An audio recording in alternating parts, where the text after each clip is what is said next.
একই ফ্ল্যাট ভাড়া করে একই জায়গায় রাখবে দুজনকে। এটা আসলে তো কখনো বাংলাদেশের ওয়েদারে সচরাচর এরকম হয় না যে দুইজন ওয়াইফ একসাথে থাকবে, রাজি হবে। আমার নাম জান্নাতুল ফেরদৌস। জান্নাতুল ফেরদৌস এবং ডাক নাম হচ্ছে নূপুর। নূপুর। সো নূপুর, রাইট নাও আপনার এজ কত? 18+। 18+। আপনার জন্মসাল কত? 2001। 2001-এর কত কোন মাসে? 9 জুন।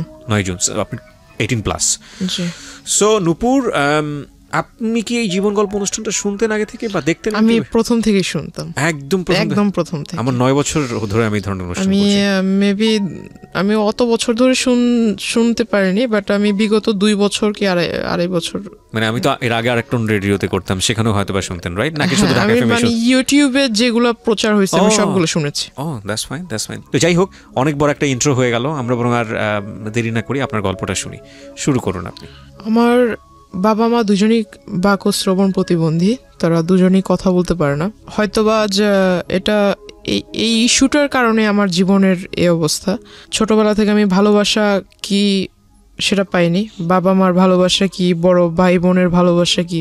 আমি আসলে বাক এবং শ্রবণ প্রতিবন্ধী কি তারা জন্ম থেকে ছিলেন নাকি? আমার বাবা জন্মগতভাবে, কিন্তু আমার মা এসএসসি কমপ্লিট করেছে, তারপর একটা পারিবারিক অনুষ্ঠানে তার টাইফয়েড জ্বর হয়। পারিবারিক অনুষ্ঠানে আপনার রং খেলা হচ্ছিল, গ্রামের বিয়ের ভিতরে যেমনটা হয়। তো রং নাক মুখ দিয়ে গিয়ে খুব খিচুনি হয়, তারপর টাইফয়েড জ্বর থেকে আসলে তার জবানটা চলে যায়।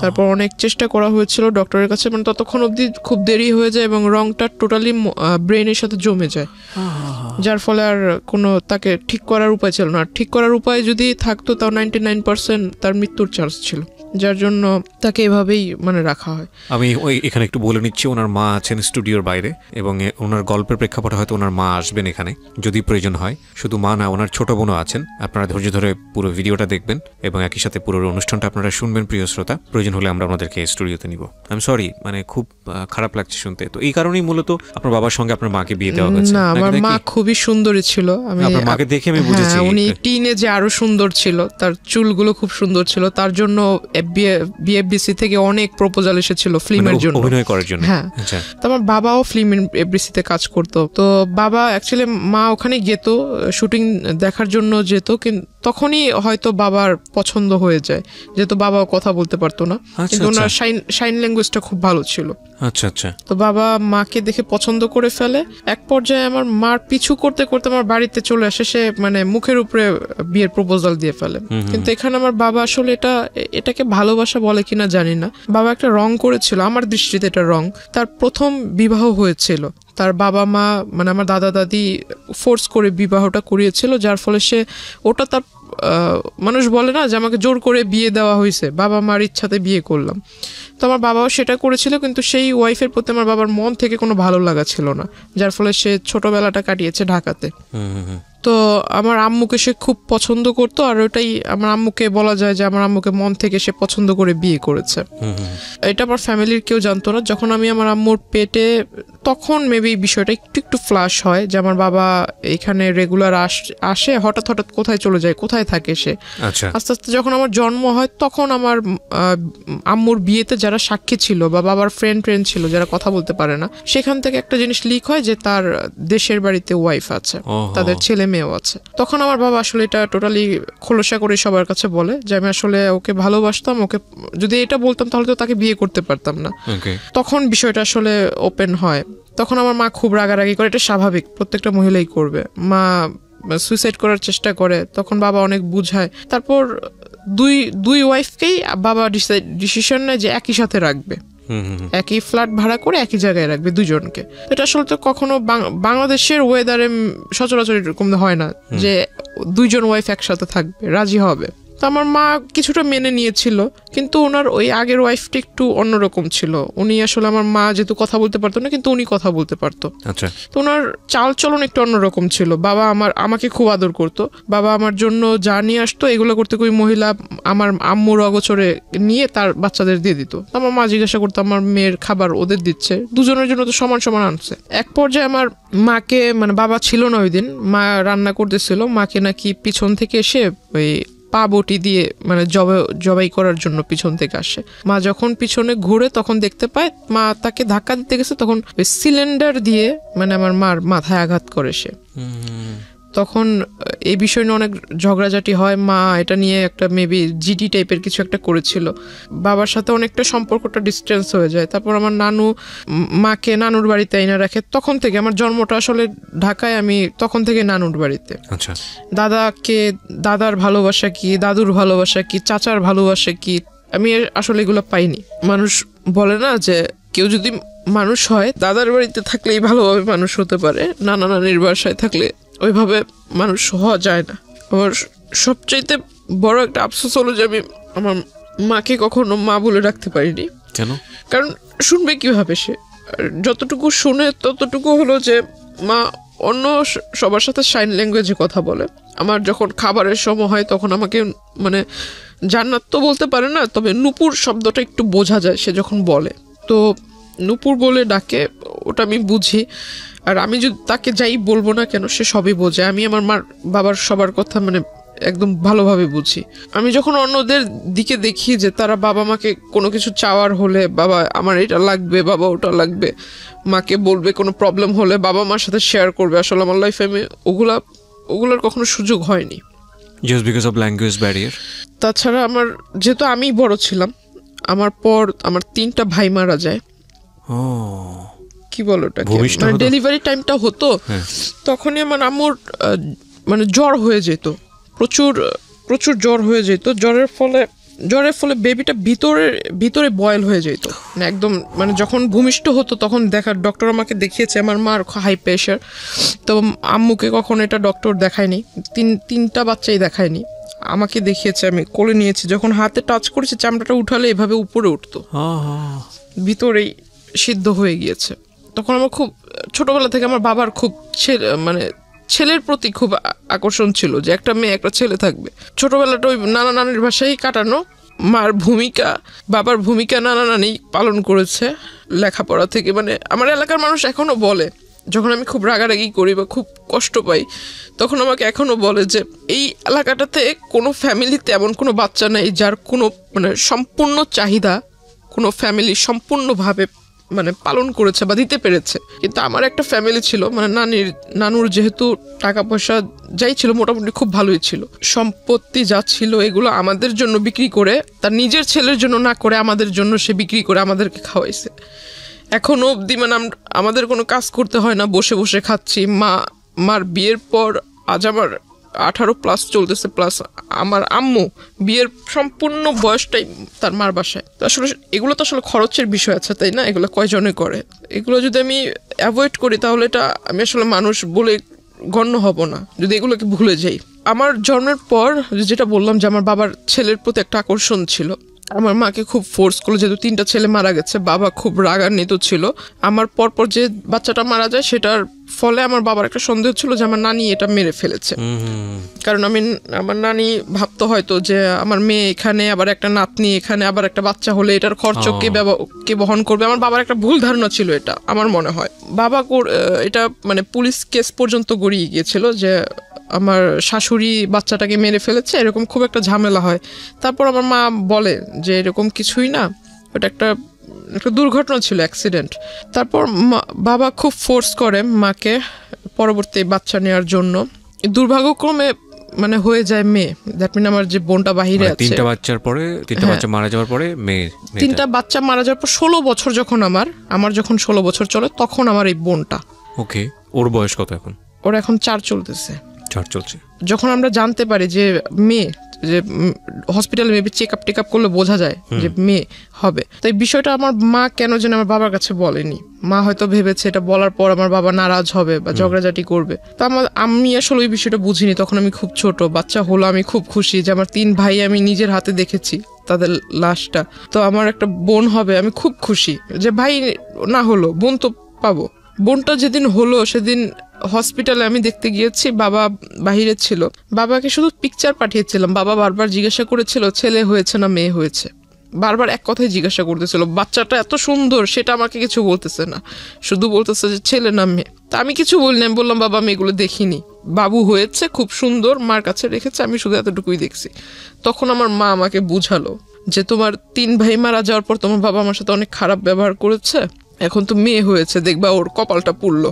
ও যখন মানে যে 1 মাস 2 মাস হয়ে যায় তখন ওর চুল ফেলবে, বাচ্চাদের ফার্স্ট চুলটা ফেলবে, তখন বাচ্চাদের জন্য যে প্যাকেট করা থাকে না যে নানান রকম কসমেটিক্স, তো এগুলো মেবি এক্সপায়ারি ডেট মানে ওভার। তো ওই বাবাও খেয়াল করেনি হয়তো যখন কিনে আনছে, ওকে যখন গোসল করানো হয় তখন ওর মাথাটা একদম মেডিসিনের অ্যাফেকশনে ফুলে মাথাটা এত বড় হয়ে গেছিল, একদম লাল লাল হয়ে গেছে, পুরো মাথার ভিতরে কেমন যেন হয়ে গেছিল।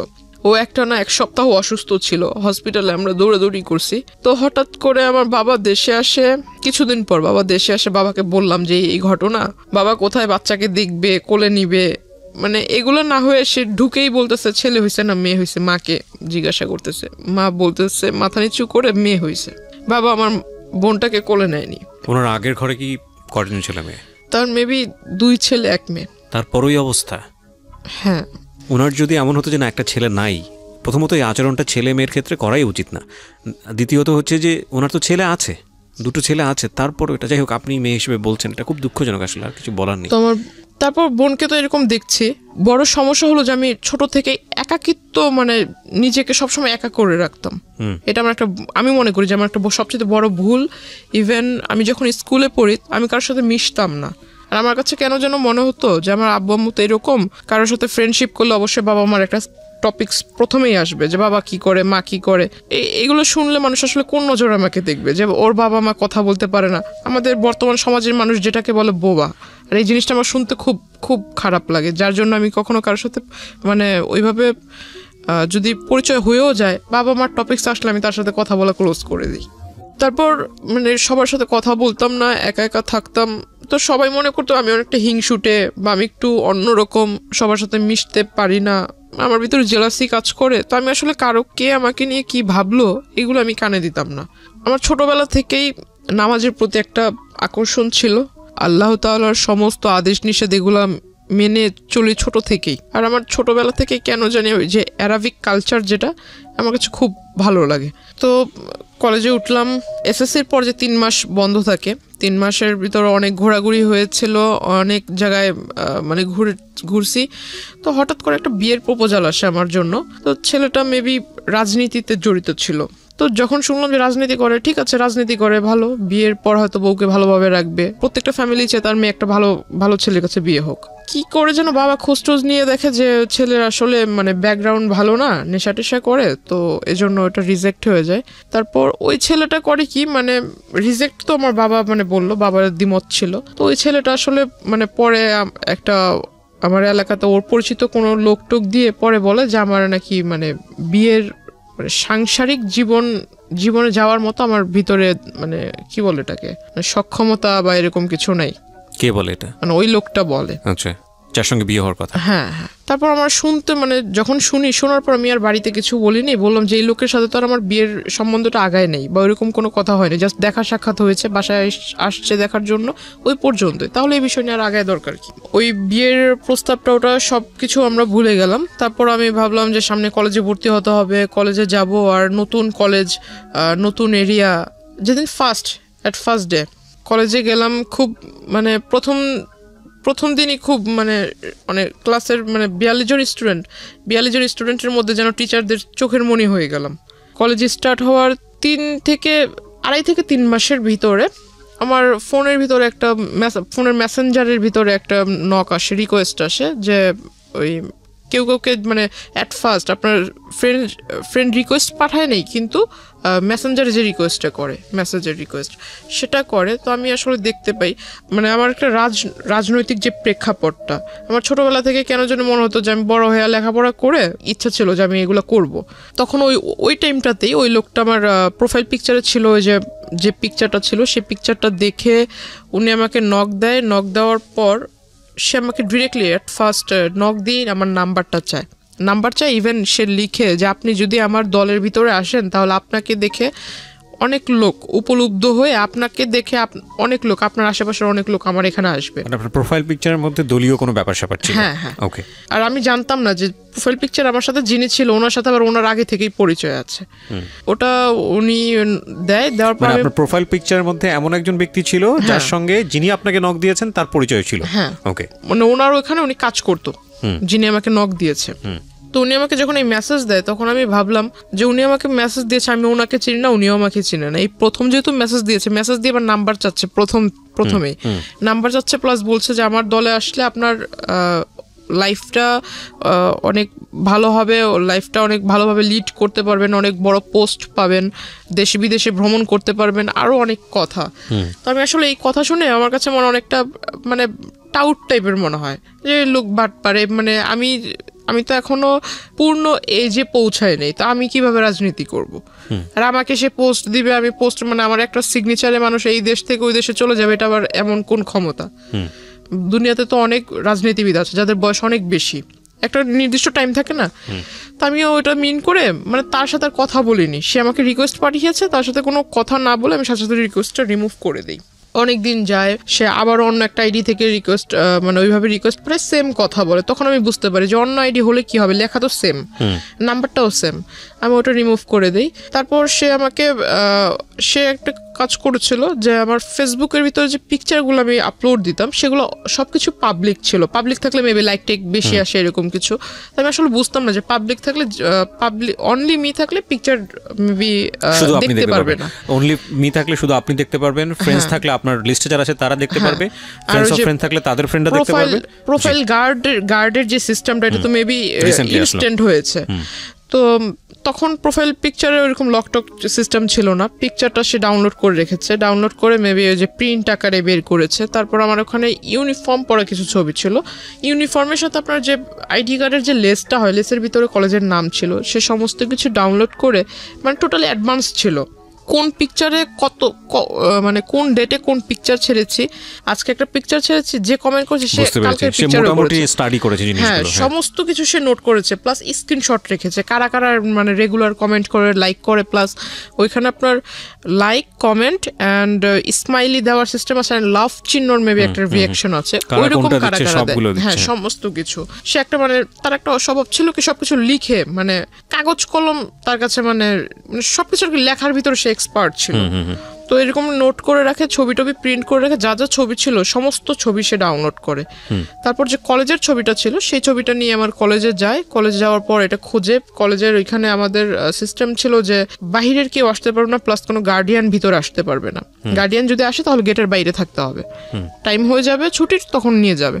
তো সে করতো কি, ওই যে কলেজ গেটের এখানে যারা পাহারাদার থাকতো, আনসার টাইপের কিছু লোক ছিল, তো এদেরকে পিকচার দেখাতো। এখন স্টুডেন্ট অনেক, কয়জন রে ওই দারোয়ানরা মনে রাখবে, তো এটা আসলে পসিবল হয় না। সে করতো কি, রোডের ওই পার অপোজিটে ছিল আপনার ছোট একটা ক্যাফে শপ, সেখানে মানে আমি কখন আসলে যেতাম না, তো ওইখানে এসে মানে ভিতরে গ্লাস সিস্টেম ছিল, ভিতরে বসে বাইরে দেখা যাবে কিন্তু বাইরে থেকে কেউ বুঝতে পারবে না যে ভিতরে কেউ আছে কিনা, এমন সিস্টেম ছিল। তো সে ভিতর থেকে আমাকে ফলো করতো, ইভেন সে দারোয়ানকে আর ওই ক্যাফের ওই যারা সার্ভিস করে, সার্ভ টার্ভ করে, ওয়েটার, এদেরকে মানে টাকা দিয়ে রেখেছিল। যে এটা তো আপনি একদম পরে গিয়ে জেনেছেন, ইনিশিয়ালি তো আপনি এগুলো জানতে পারেননি, যখন তার সঙ্গে আপনার পরিচয় হয়েছে বা সামথিং, আমি গেস করছি যে কিছু একটা হয়েছে, ইনিশিয়ালি আপনাকে নক করলো কিভাবে সেদিকে একটু জান প্লিজ। হ্যাঁ, তো মানে তার সাথে আমার কিভাবে পরিচয় হয় এটা সই জায়গাটাই জান। আচ্ছা, তারপরে কিন্তু আপনি জানতে পেরেছেন এগুলো আমি ফলো করি, মানে সে যে দোকানে বসে থাকতো তখন আমি এটা ফলো করছি বেশ কয়েকদিন, কারণ যে তার প্রথম আইডি থেকে যখন আমাকে নক করে সেখানে পিকচার ছিল পাসপোর্ট সাইজ, মানে সে আরো মেবি আরো 10 বছর আগে পিকচার তুলেছিল সেই পাসপোর্ট সাইজের ছবি, কিন্তু সে বর্তমানে যেরকম দেখতে এমন কোনো পিকচার ছিল না। আর তার প্রোফাইলে যেহেতু তার সাথে আমার ফেসবুক ফ্রেন্ডশিপ ছিল না, তো তার ওইখানে ঢুকে জাস্ট তার অতীতের যে কিছু কিছু পোস্ট সেটা দেখতে পাচ্ছিলাম। রিসেন্টলি যে পোস্টগুলো আপলোড করেছে এগুলো দেখার কোনো সুযোগ ছিল না আমার জন্য। পিকচারে যেটা দেখেছিলাম প্রোফাইল পিকচারে কিছু কিছু আইডিয়া ছিল, যদি আমি তার ওই ড্রেস আপ বাদ দিয়ে শুধু ফেসটার দিকে ফোকাস করি, গুগলস বাদ দিয়ে যদি ফেসটাকে দেখি তো কিছুটা মিল পাচ্ছিলাম। এই লোক আমাকে নক করেছিল, আর এই লোকটাই প্রতিদিন এভাবে এই জায়গায় দাঁড়িয়ে থাকে, এভাবে আমার দিকে তাকিয়ে থাকে। অনেক মেয়েই তো আছে, সে আমাকে দেখে দেখে মুস্কি হাসির মানে কি, তাই না? এটা কিছু কিছু তো বুঝতে পারি। তাকে ওটা দেখলাম, অনেকদিন লক্ষ্য করলাম, হঠাৎ একদিন সে আমাকে ডাকে, আমাকে আমার নাম ধরেই ডাকে, প্রোফাইলে যে নাম ছিল সে নাম ধরে ডাকে, তখন আমি মানে একদম শিওর যে এই লোককে তো এতদিন আমি সন্দেহ করছিলাম, আসলে সে আমার জন্য এখানে আসছে, এটা তখন বুঝতে পারলাম। তারপর ওই দিন আর তাকে রেসপন্স দেইনি। কিন্তু ইন দ্য মিন টাইম নিশ্চয়ই আপনার ওই লোকটার সঙ্গে কোনো কথোপকথন হয়েছে না, যে কারণে সেখানে আসছে, নাকি শুধুমাত্র হাই হ্যালো? সে ওই ছবি দেখে, হাই হ্যালো ছবি দেখি সে আপনাকে ফলো করছে? মানে সে তো আমাকে নক করেছে ফেসবুকে অনেকবার, কিন্তু আমি তাকে রেসপন্স দেইনি। আচ্ছা, সে ওই পিকচার দেখেই মানে কনফার্ম হওয়ার জন্য এখানে আসছে। ওকে। প্লাস সে করেছে কি, যে কয়দিন আমার সাথে মানে প্রথম দিকে আমার সাথে যখন কথা বলার চান্সটা হয়নি, সে করেছে কি আমার সাথে যাদের পিকচার ছিল আপলোড করেছিলাম, যারা সেকেন্ড ইয়ারের স্টুডেন্ট ছিল, এদের সাথে একটা ভালো কম্বিনেশন করে ফেলেছে। কিভাবে কম্বিনেশন করেছে, সে পরিচয় দিয়েছে সে আমার দাদু, আপন দাদু। আমার বাবা মা দেশের বাইরে থাকে। আর আমি যেটা করেছিলাম, আপনাকে প্রথমে বলেছিলাম যে আমার অ্যারাবিক কালচারের প্রতি একটা মানে কি বলে এটা, ঝোঁক ছিল, ভালোবাসা ছিল, মানে ওটা আমি মেনটেন করতাম আর কি। তো আমি করেছিলাম যে যারা, তখন আমি আসলে বুঝতাম না, আইডিটা যেহেতু আমার ক্লাস 8 থেকে শুরু, তো আমি আসলে বুঝতাম না। আমি অনেকেরই দেখেছি যে ফেক আইডি তৈরি করে, তখন বুঝতাম না ফেক আইডি কি। অনেকে অনেক রকম ডিটেলস দেয় যে আমি থাকি এখানে কিন্তু অ্যাড্রেস দেয় অন্য জায়গার। তো আমি যেহেতু অ্যারাবিক কান্ট্রি লাইক করতাম, তো আমি করেছিলাম কি যে ইউনাইটেড মানে আপনার দুবাইয়ের একটা অ্যাড্রেস দিয়েছিলাম, স্কুলও ওইখানকার দিয়েছিলাম। তো আমি মানে আরবিতেও ভালো, ইংরেজিতে মোটামুটি ভালো, বাংলায়ও ভালো। তো আমার মানে এটা দিলে কে এটা দেখতে আসবে, আমার ধারণা ছিল এরকম। আর আইডিটাও খুলে দিয়েছিল আমার এক ভাগিনা। তো আসলে পাসওয়ার্ড টাসওয়ার্ড সব ও জানতো, এগুলোর প্রতি এটা যে আসলে ইম্পর্টেন্ট এটা আর আমার মাথায় ছিল না। সে ওই জিনিসটা আসলে নোটিস করেছে যে আমি দুবাইয়ের নাগরিক, আমার বাবা মা ওখানে থাকে, সেও এটা পরিচয়। ঠিক আছে, আমার বাবা মা দুবাইতে থাকে, আমি ওইখানে স্কুলে লেখাপড়া করেছি, বাংলাদেশে আসছি বড় হয়ে, এখন এখানে কলেজে পড়তেছি। সে জানে না যে আমি বাংলাদেশি হাই স্কুল আর প্রাইমারি লেভেল পার করেছি। সে মনে করছে আমি দুবাইতে লেখাপড়া করেছি, দুবাইয়ের নাগরিক, সিটিজেনশিপ আছে, তার ফিলিংস ছিল এরকমটা। তো সে করে কি, সেকেন্ড ইয়ারের যে মেয়েরা ছিল তাদের সবার কাছ থেকেই মানে সে ডিটেলস নেয় যে আমি আসলে কোন টাইমে কলেজে আসি, আমার সাথে আসলে কারো অ্যাফেয়ার আছে কিনা, আমি যখন কলেজে আসি কোনো ছেলে টেলে আমাকে আগায় দিতে আসে কিনা, এভরিথিং ডিটেল সে নেয়। প্লাস আমার কোনো গার্ডিয়ান কোনোদিন কলেজে এসেছে কিনা। তখন 2-1 মেয়ে বলে যে হ্যাঁ ওর সাথে তো একজন মহিলা এসেছিল, দ্যাট মিন আমার মার কথা, একজন মহিলা এসেছিল, সাথে বেবি ছিল। তো ওই লোক বলছে যে ওর মানে কোন মহিলা এসেছিল আইডিয়া আছে কিনা। তো আপনার সঙ্গে এগুলো আপনি জেনেছেন কিভাবে? মানে ওই মেয়েদের কাছ থেকে। আচ্ছা, ওই মেয়েরা এসে আপনাকে নক করেছে? মানে ওরা মেয়েদের সাথে, আমার সাথে তো তার কথা হচ্ছে না, কিন্তু ওই মেয়েদের সাথে সে ভালো একটা কন্ট্রিবিউশন করে ফেলছে। সো পরবর্তীতে মেয়েরা এসে আপনাকে এটা বলেছে? আমাকে বলেছে, মানে যেমন গতকালকে ঘটনা ঘটেছে, আজকে এসে বলছে যে এরকম একজন তোমাকে খোঁজ করছিল। ওকে, আমাকে বলছে, পরে আমি জানতে পারলাম। তো ওরা বলছে যে ওর মা, তো উনি বলছে যে ওর মা কিভাবে হবে, ওর মা বাবা তো দুজনেই দুবাইতে থাকে, আমি ওর দাদু, আপন দাদু, আমি শুধু বাংলাদেশে। ওর সমস্ত দেখাশোনা সমস্ত কিছু আমি করি, ওর লেখাপড়ার খরচ বাবদ সবকিছু আমি বহন করি, বাবা মা বাহিরে থাকে। তখন আমাকে বললো যে তুমি ওই দিন যে মহিলা আসছে, তো আসলেই কি উনি তোমার আম্মু? তো আমি বললাম হ্যাঁ, এতে সন্দেহ আছে নাকি। পরের দিন আমি আমার মাকে বোনকে, নানুকে বললাম যে তোমরা একটু কলেজে আইসো, আমার টিফিন পিরিয়ডের পরে কলেজে এসো। তারা গিয়েছে, তখন আমি সবাইকে দেখালাম যে আমার আম্মু, এটা হলো আমার নানু। তো সবাই বলতেছে তুমি এত স্মার্টলি চলাফেরা করো, তোমার নানু এরকম কেন? এখন কাউকে আর বুঝাইতে পারি না যে আমার নানু তো হলো গ্রামের মহিলা, কারণ সে যেভাবে চলা পছন্দ করে সে ওভাবেই চলবে। তো সবার ভিতরে একটা ডাউট ছিল যে আমি হয়তো মানে একদম লোয়ার ক্লাস, মিডল ক্লাস যেমনটা থাকে, মিডল তো একটু উচ্চবিত্ত, মেবি মধ্যবিত্ত, লোয়ার ক্লাসে যেমন থাকে, যে ওইখান থেকে উঠে এসে হয়তো একটু পাট নিচ্ছি, এমন একটা ধারণা ছিল। কারণ ওই যে আমার দাদু সেজেছে, সে অনেক কিছু মিসআন্ডারস্ট্যান্ডিং তাদের ভিতরে তৈরি করে দিচ্ছে। তো এখন সবাই আমাকে একটু অন্য নজরে দেখছিল যে আমি আসলে মিথ্যা বলছি, এটা সেটা, সবাই একে অপরের সাথে মানে একটু উকি ঝুঁকি করে কথা বলছিল। আমাকে যখনই কেউ দেখে তখনই আমার সামনে একজন আরেকজনের কানে কানে কথা বলে, তখন আমার কাছে একটু সন্দেহ হলো। এই গতকালকে ওই লোকের কথা শুনলাম, ওই লোককে সন্দেহ করতেছিলাম, সন্দেহটা বাস্তবায়ন হলো। আবার এখন এরা আমাকে, এতদিন এরা আমার সাথে কথা বলার জন্য সামনে আসতো, গায়ে পড়ে কথা বলবে, আমি কথা বলতাম না। এখন মানে এরাই আমাকে দেখে মানে একজন আরেকজনের কানে কানে কথা বলছে, নিশ্চয়ই মেবি বাজে কিছু। তখন জানতে পারলাম, জিজ্ঞাসা করলাম সেকেন্ড ইয়ারের একজনকে, যা জিজ্ঞাসা করলাম যে কি হয়েছে, তোমরা তো আমার মানে তোমরা পারো না আমাকে তোমাদের ক্লাসে টাইনা নিয়ে যায় মানে একসাথে বসায় রাখ, তো তোমরা এখন আমার কাছ থেকে দূরে দূরে সরছো, আমার সাথে কথা বলছো না, কারণ কি? তখন আমাকে তাদের ফোন বের করে দেখালো, এই যে দেখো। দেখে আসলে খুব রাগ হয়েছিল, দেখলাম যে একটা ফেক আইডি তৈরি হয়েছে খুব রিসেন্টলি, মানে এক মাস এরকম হবে। সেখানে লেখা তার নাম অর্ধেক, আমার নাম অর্ধেক। প্রথমে তার নামের অর্ধেকটুকু, পরে আমার নামের অর্ধেকটুকু মিলিয়ে একটা আইডি তৈরি করেছে। এখন একটা পিকচার যে কিছু কিছু সহজ যেগুলো বোঝার উপায়, যে আপনার সফটওয়্যার আছে যে কলেজ মেকার বলে, যাই হোক, ওই পিকচার মানে এই পাশে একটা ছবি বসানো, এই পাশে একটা ছবি দেখাই যাচ্ছে, বুঝতেই পারতেছি যে এখানে একটা বসেছে, এই জায়গায় একটা এডিট করা হয়েছে। তো আসলে এটা ওরা সেকেন্ডারি স্টুডেন্ট, ওদের মাথায় কেন ঢোকে নেই আমি জানি না। তখন আমি বললাম এটা তো তোমরা নিজেরাই দেখছো যে পিকচারটা এরকম করে বসানো হয়েছে, তো এটা আসলে যেভাবে বলছো এরকম তো ঠিক না। আর তোমরাই বলতেছো ওই লোক তোমাদের কাছে পরিচয় দিচ্ছে আমার দাদু, তারপর এইখানে লেখা যে হাজব্যান্ড ওয়াইফ, তাহলে তোমরা এটা কিভাবে মানছো? ওইখানে লেখা ছিল হাজব্যান্ড ওয়াইফ। হ্যাঁ, হাজব্যান্ড ওয়াইফ, তার সাথে আমার অনেক আগের থেকে রিলেশন, সে আমাকে বিয়ে করবে, বিয়ে করে নাই, বিয়ে করবে, কিন্তু হাজব্যান্ড ওয়াইফ। ওই যে এঙ্গেজ করলে মানুষ বলে না যে অলরেডি বিয়ে হয়ে গেছে, এরকম টাইপের, যে কাবিন টাবিন করে যখন আংটি পরালে মেবি, এরকম কিছু একটা ইন রিলেশনশিপ রেখা ছিল এরকম। তো আইডিটার ভিতর বেশি কয়েকটা ছবি ছিল না, তবে আমার প্রোফাইলে যে কিছু ছবি ছেড়েছিলাম এখান থেকে কিছুটা ওইখানে দেখেছি। তখন পর্যন্ত লোকটার সঙ্গে আপনার কোনো কথা হয়নি। তারপরে যে আমি তার সাথে মানে একটা আগ্রহ জাগলো, তার সাথে এবার কথা বলবো আমি, এতদিন সে আমাকে ফলো করছিল, এবার আমি তার সাথে মানে সামনাসামনি কথা বলবো। তখন আমি তার আইডিতে নক দেই।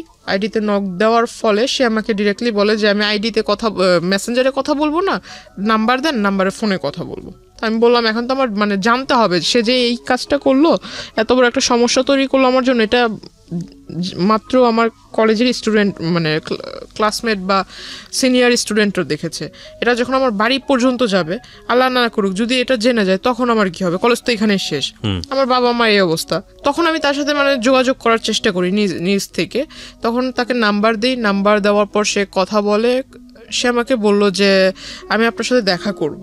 তা আমি বললাম দেখা তো আমিও আপনার সাথে করবো, আমার মানে আপনি আমার দাদু হন এটা আমি জানতে পারলাম। বলতেছে কার কাছ থেকে জানলেন? তো আমি বললাম এত কিছু আপনার জানার দরকার নেই, আপনি আমার দাদু হন আমি জেনেছি, কেমন দাদু হন আমি দেখবো। আর আপনি বলেছেন যে আপনি আমার দাদু হন, আবার আপনি আমার হাজব্যান্ড হন, কোন দিক থেকে আপনার সাথে আমার সম্পর্ক হয়েছে? আমি এটা একটু কথা বলবো আপনার সাথে, যদি পারেন তাহলে আসবেন। অন্যান্য দিন দেখেছি কলেজের বাইরে ওয়েট করেন, যেখানে ওয়েট করেন ঠিক সেখানেই থাকবেন, আমি আপনার সাথে মিট করব। সে আসে, সে ভিতর আপনার যে ছোট ছোট রেস্টুরেন্ট টাইপের কিছু একটা আছে, ওখানে বসে মানে ফোনের উপর একদম খুব বেশি বেশি ফাপড় মারছিল ফোন করে, এই এত লক্ষ টাকার ফার্নিচার সেট করো, ওটা করো, এটা করো, গাড়ি পাঠায় দাও, এটা সেটা। শেষমেশ অনেকক্ষণ ফোনে কথা বলার পরে দেখলাম যে হঠাৎ একটা কল আসলো, তখন বুঝলাম যে তখন সে শুধুই মানে ফাপড় মারতেছিল, কাউকে কল টল কিছুই দেয় নাই, কানে ফোন নিয়ে শুধু বলতেছিল। হঠাৎ একটা কল আসছে, তখন কল রিসিভ করে কথা বললো। আমার খুব হাসি পাচ্ছিল তখন। তো আমি আর তখন কিছু বলিনি তাকে ডিরেক্টলি জিজ্ঞাসা করলাম, তার কথা বলা শেষ হলো, তাকে জিজ্ঞাসা করলাম যে আপনি কি ফেসবুক ইউজ করেন আদৌ? বলতেছে হ্যাঁ, করবো না কেন, আমার আইডি এই যে এটা। তো আমি বললাম আপনি কি সাথে মানে যেটা দিয়ে ফেসবুক ইউজ করেন সেই ডিভাইসটা কি নিয়ে এসেছেন? তো এত বড় একটা ট্যাব বের করছে। তা আমি বললাম যে ট্যাব কেন? ট্যাব তো বাচ্চারা ইউজ করে, ট্যাব আপনি ইউজ করেন কেন? কি আমি চোখে সমস্যা, চোখে দেখি না, বুঝি না, ট্যাব মানে ইউজ করি আমি, ফোন বুঝি না। আমি বললাম ভালো। বলতেছে যে আমার বাসায় আইফোন, আইপ্যাড পড়ে আছে, ম্যাকবুক পড়ে আছে, আমি ওগুলো বুঝি না, কিন্তু এই ট্যাব বুঝি। আমি বললাম ভালো, একটু বের করেন আপনার প্রোফাইলটা আমি দেখবো। তার কাছ থেকে ফোন নিয়ে সে মনে করছে আমি শুধু তারটা চেক করবো, তার মানে যে মিছিল টিসিল করছে এগুলোর ছবি টবি দিয়ে ভরা, সে ভাবছে যে আমি ওগুলো দেখবো। দেখার পর দেখলাম বাপরে বাপ, সে তো আমার এই কাহিনী বাদ দিই, এর আগে অনেক মেয়ের ছবি টবি দিয়ে এগুলো করেছে। তা আমি আর ওগুলো দেখিনি, জাস্ট আমার ছবি দিয়ে যেটা করেছে সে ওটার ভিতরে ঢুকার পর ওটা দেখলাম। দেখার পর সাথে সাথে আমি ওইটার ভিতরে আপনার লগ আউটে ঢুকে, ওখানে লগ আউট করার আগে করেছি যে আইডি ডিঅ্যাক্টিভ করে দেয় না, সে তো বুঝবে না, কারণ সে বোঝে কিনা সেটার আমি জানতাম না যে আদৌ সেইগুলো এই সম্বন্ধে আইডিয়া আছে কিনা। লগ আউট করার আগে ডিঅ্যাক্টিভ করেছিলাম মেবি, তারপর আমি ওইটা এখান থেকে কেটে দিই। এখানে একটু বলে রাখি, ডিঅ্যাক্টিভ করলেও এটা কাজ, আপনি যখন পরবর্তীতে আবার ঢুকবে তখন ওটা অটোমেটিক্যালি অ্যাক্টিভ হয়ে যাবে। আইডি ডিঅ্যাক্টিভ হলে যে সেটা পার্মানেন্টলি ডিলিট হয় বিষয়টা এরকম না, পার্মানেন্টলি ডিলিটের আলাদা একটা অপশন আছে। হ্যাঁ, সো আইডি ডিঅ্যাক্টিভ করা মানে হচ্ছে আইডিটা অ্যাক্টিভ না। ওই দিন যে করে দিয়েছে তারপর আর ওই আইডি সে চালায়নি। আচ্ছা fine, it's very interesting. But ID deactive করলে আইডিটা ডিঅ্যাক্টিভ হয় না, ওইটা আলটিমেটলি একটা রিজিউম হয়ে থাকে। আপনি যখনই আবার আইডিতে ঢুকবেন সঙ্গে সঙ্গে ওটা অ্যাক্টিভ হয়ে যায়। হ্যাঁ বলেন। তো আমি ওটা করে দিলাম, দেওয়ার পর মানে তখন একটু চিন্তা করলাম যে এই লোকের সাথে মানে কোনো মতো কথা বলে আমার যা কাজ করার ছিল করছি। আর ওখানে দেখলাম যে মেসেঞ্জারে ঢুকে দেখলাম ওই আইডিটাতে যে আমার আইডিতে যারা রেগুলার লাইক কমেন্টস দিত, এদের আইডি প্রোফাইলে ঢুকে এদের মেসেঞ্জারে মানে কারোর সাথে ফ্রেন্ডশিপ করেনি, বাট মেসেঞ্জারে ঢুকে ঢুকে খুব বাজে বাজে কথা বলছিল, তুই করে অনেক বাজে বাজে কথা বলছিল যে আমার ওয়াইফ, ও আমার হাজব্যান্ড, তুই আমার সাথে ওই আমার আইডিতে কেন এইগুলা করিস, ওটা মানে খুব বাজে বাজে লেখা ছিল। তার ওখান থেকে বের হওয়াটাই আমার জন্য ইম্পর্টেন্ট ছিল, তো আমি তার সাথে ওটা তো করে দিছি, কাজ শেষ। তার ট্যাব তার হাতে দিয়ে দিলাম। তারপর সে আমাকে বলতেছে যে আপনার বাবা মা কেমন আছে, আপনার বোন দেখলাম খুব সুন্দর, তারপর বললো যে বিয়ে শাদীর মানে কাউকে পছন্দ টছন্দ করেন কিনা এটা সেটা। তো আমি বললাম আপনি আমার কলেজের যা পরিচয় দিয়েছেন আপনি আমার দাদু, তো আমাকে এখানে আপনি বলার দরকার নেই, তো তুমি করে বলেন, দাদু তো আপনি আমাকে নাতনি বলে ডাকেন, আমি আপনাকে দাদু বলে ডাকবো। তো ওইখান থেকে সে খুব মানে বিষয়টাকে খুব ফানি নিয়েছিল, কিন্তু আমার ভিতর তো খুব রাগ হচ্ছে। সে খুব হাসতেছে মানে জোরে জোরে। সে কফি অর্ডার করলো, কফি অর্ডার করার পর সে কফির বিল আসছে 100 টাকা, সে 100 টাকা দিতে পারে না, 20 টাকার জন্য মানে ঝগড়া লেগে গেছে কফি শপের লোকদের সাথে। সে ওখান থেকে মানে আমার ওখান থেকে আমি টাকা দিয়ে দিলাম, চলে আসলাম তাকে নিয়ে। তারপর আমি বাসায় আসবো, রিক্সা নিব, তখন আমাকে মানে সে 100 টাকা হাতে ধরায় দিবে যে এটা আপনি নিয়ে যান হাত খরচ। তো আমি বললাম যে আপনি 20 টাকা ওখানে দিতে পারলেন না, আপনি আমাকে 100 টাকা দিচ্ছেন হাত খরচ। তো বলতেছে না এটা কফির দাম আর কয় টাকা। কাজ ছিল যেটা আসলে সে কাজটা যে করেছে তার এখান থেকে করেছে কিনা আমার এটা দেখার প্রয়োজন ছিল। প্লাস যদি আমার মাথায় টেন্ডেন্সি ছিল যদি এটা সে তার ডিভাইস থেকে করে থাকে, সেই ডিভাইস যদি তার সাথে থাকে আমি সেটা ওখান থেকে ডিলিট করে দিব, গেল এই প্রবলেম। সে যদি মানে নেটওয়ার্কিং সাইটে যদি ভালো জ্ঞাত থাকে তাহলে ভালো, আর যদি জ্ঞাত না থাকে তাহলে এটা আমার জন্য প্লাস পয়েন্ট।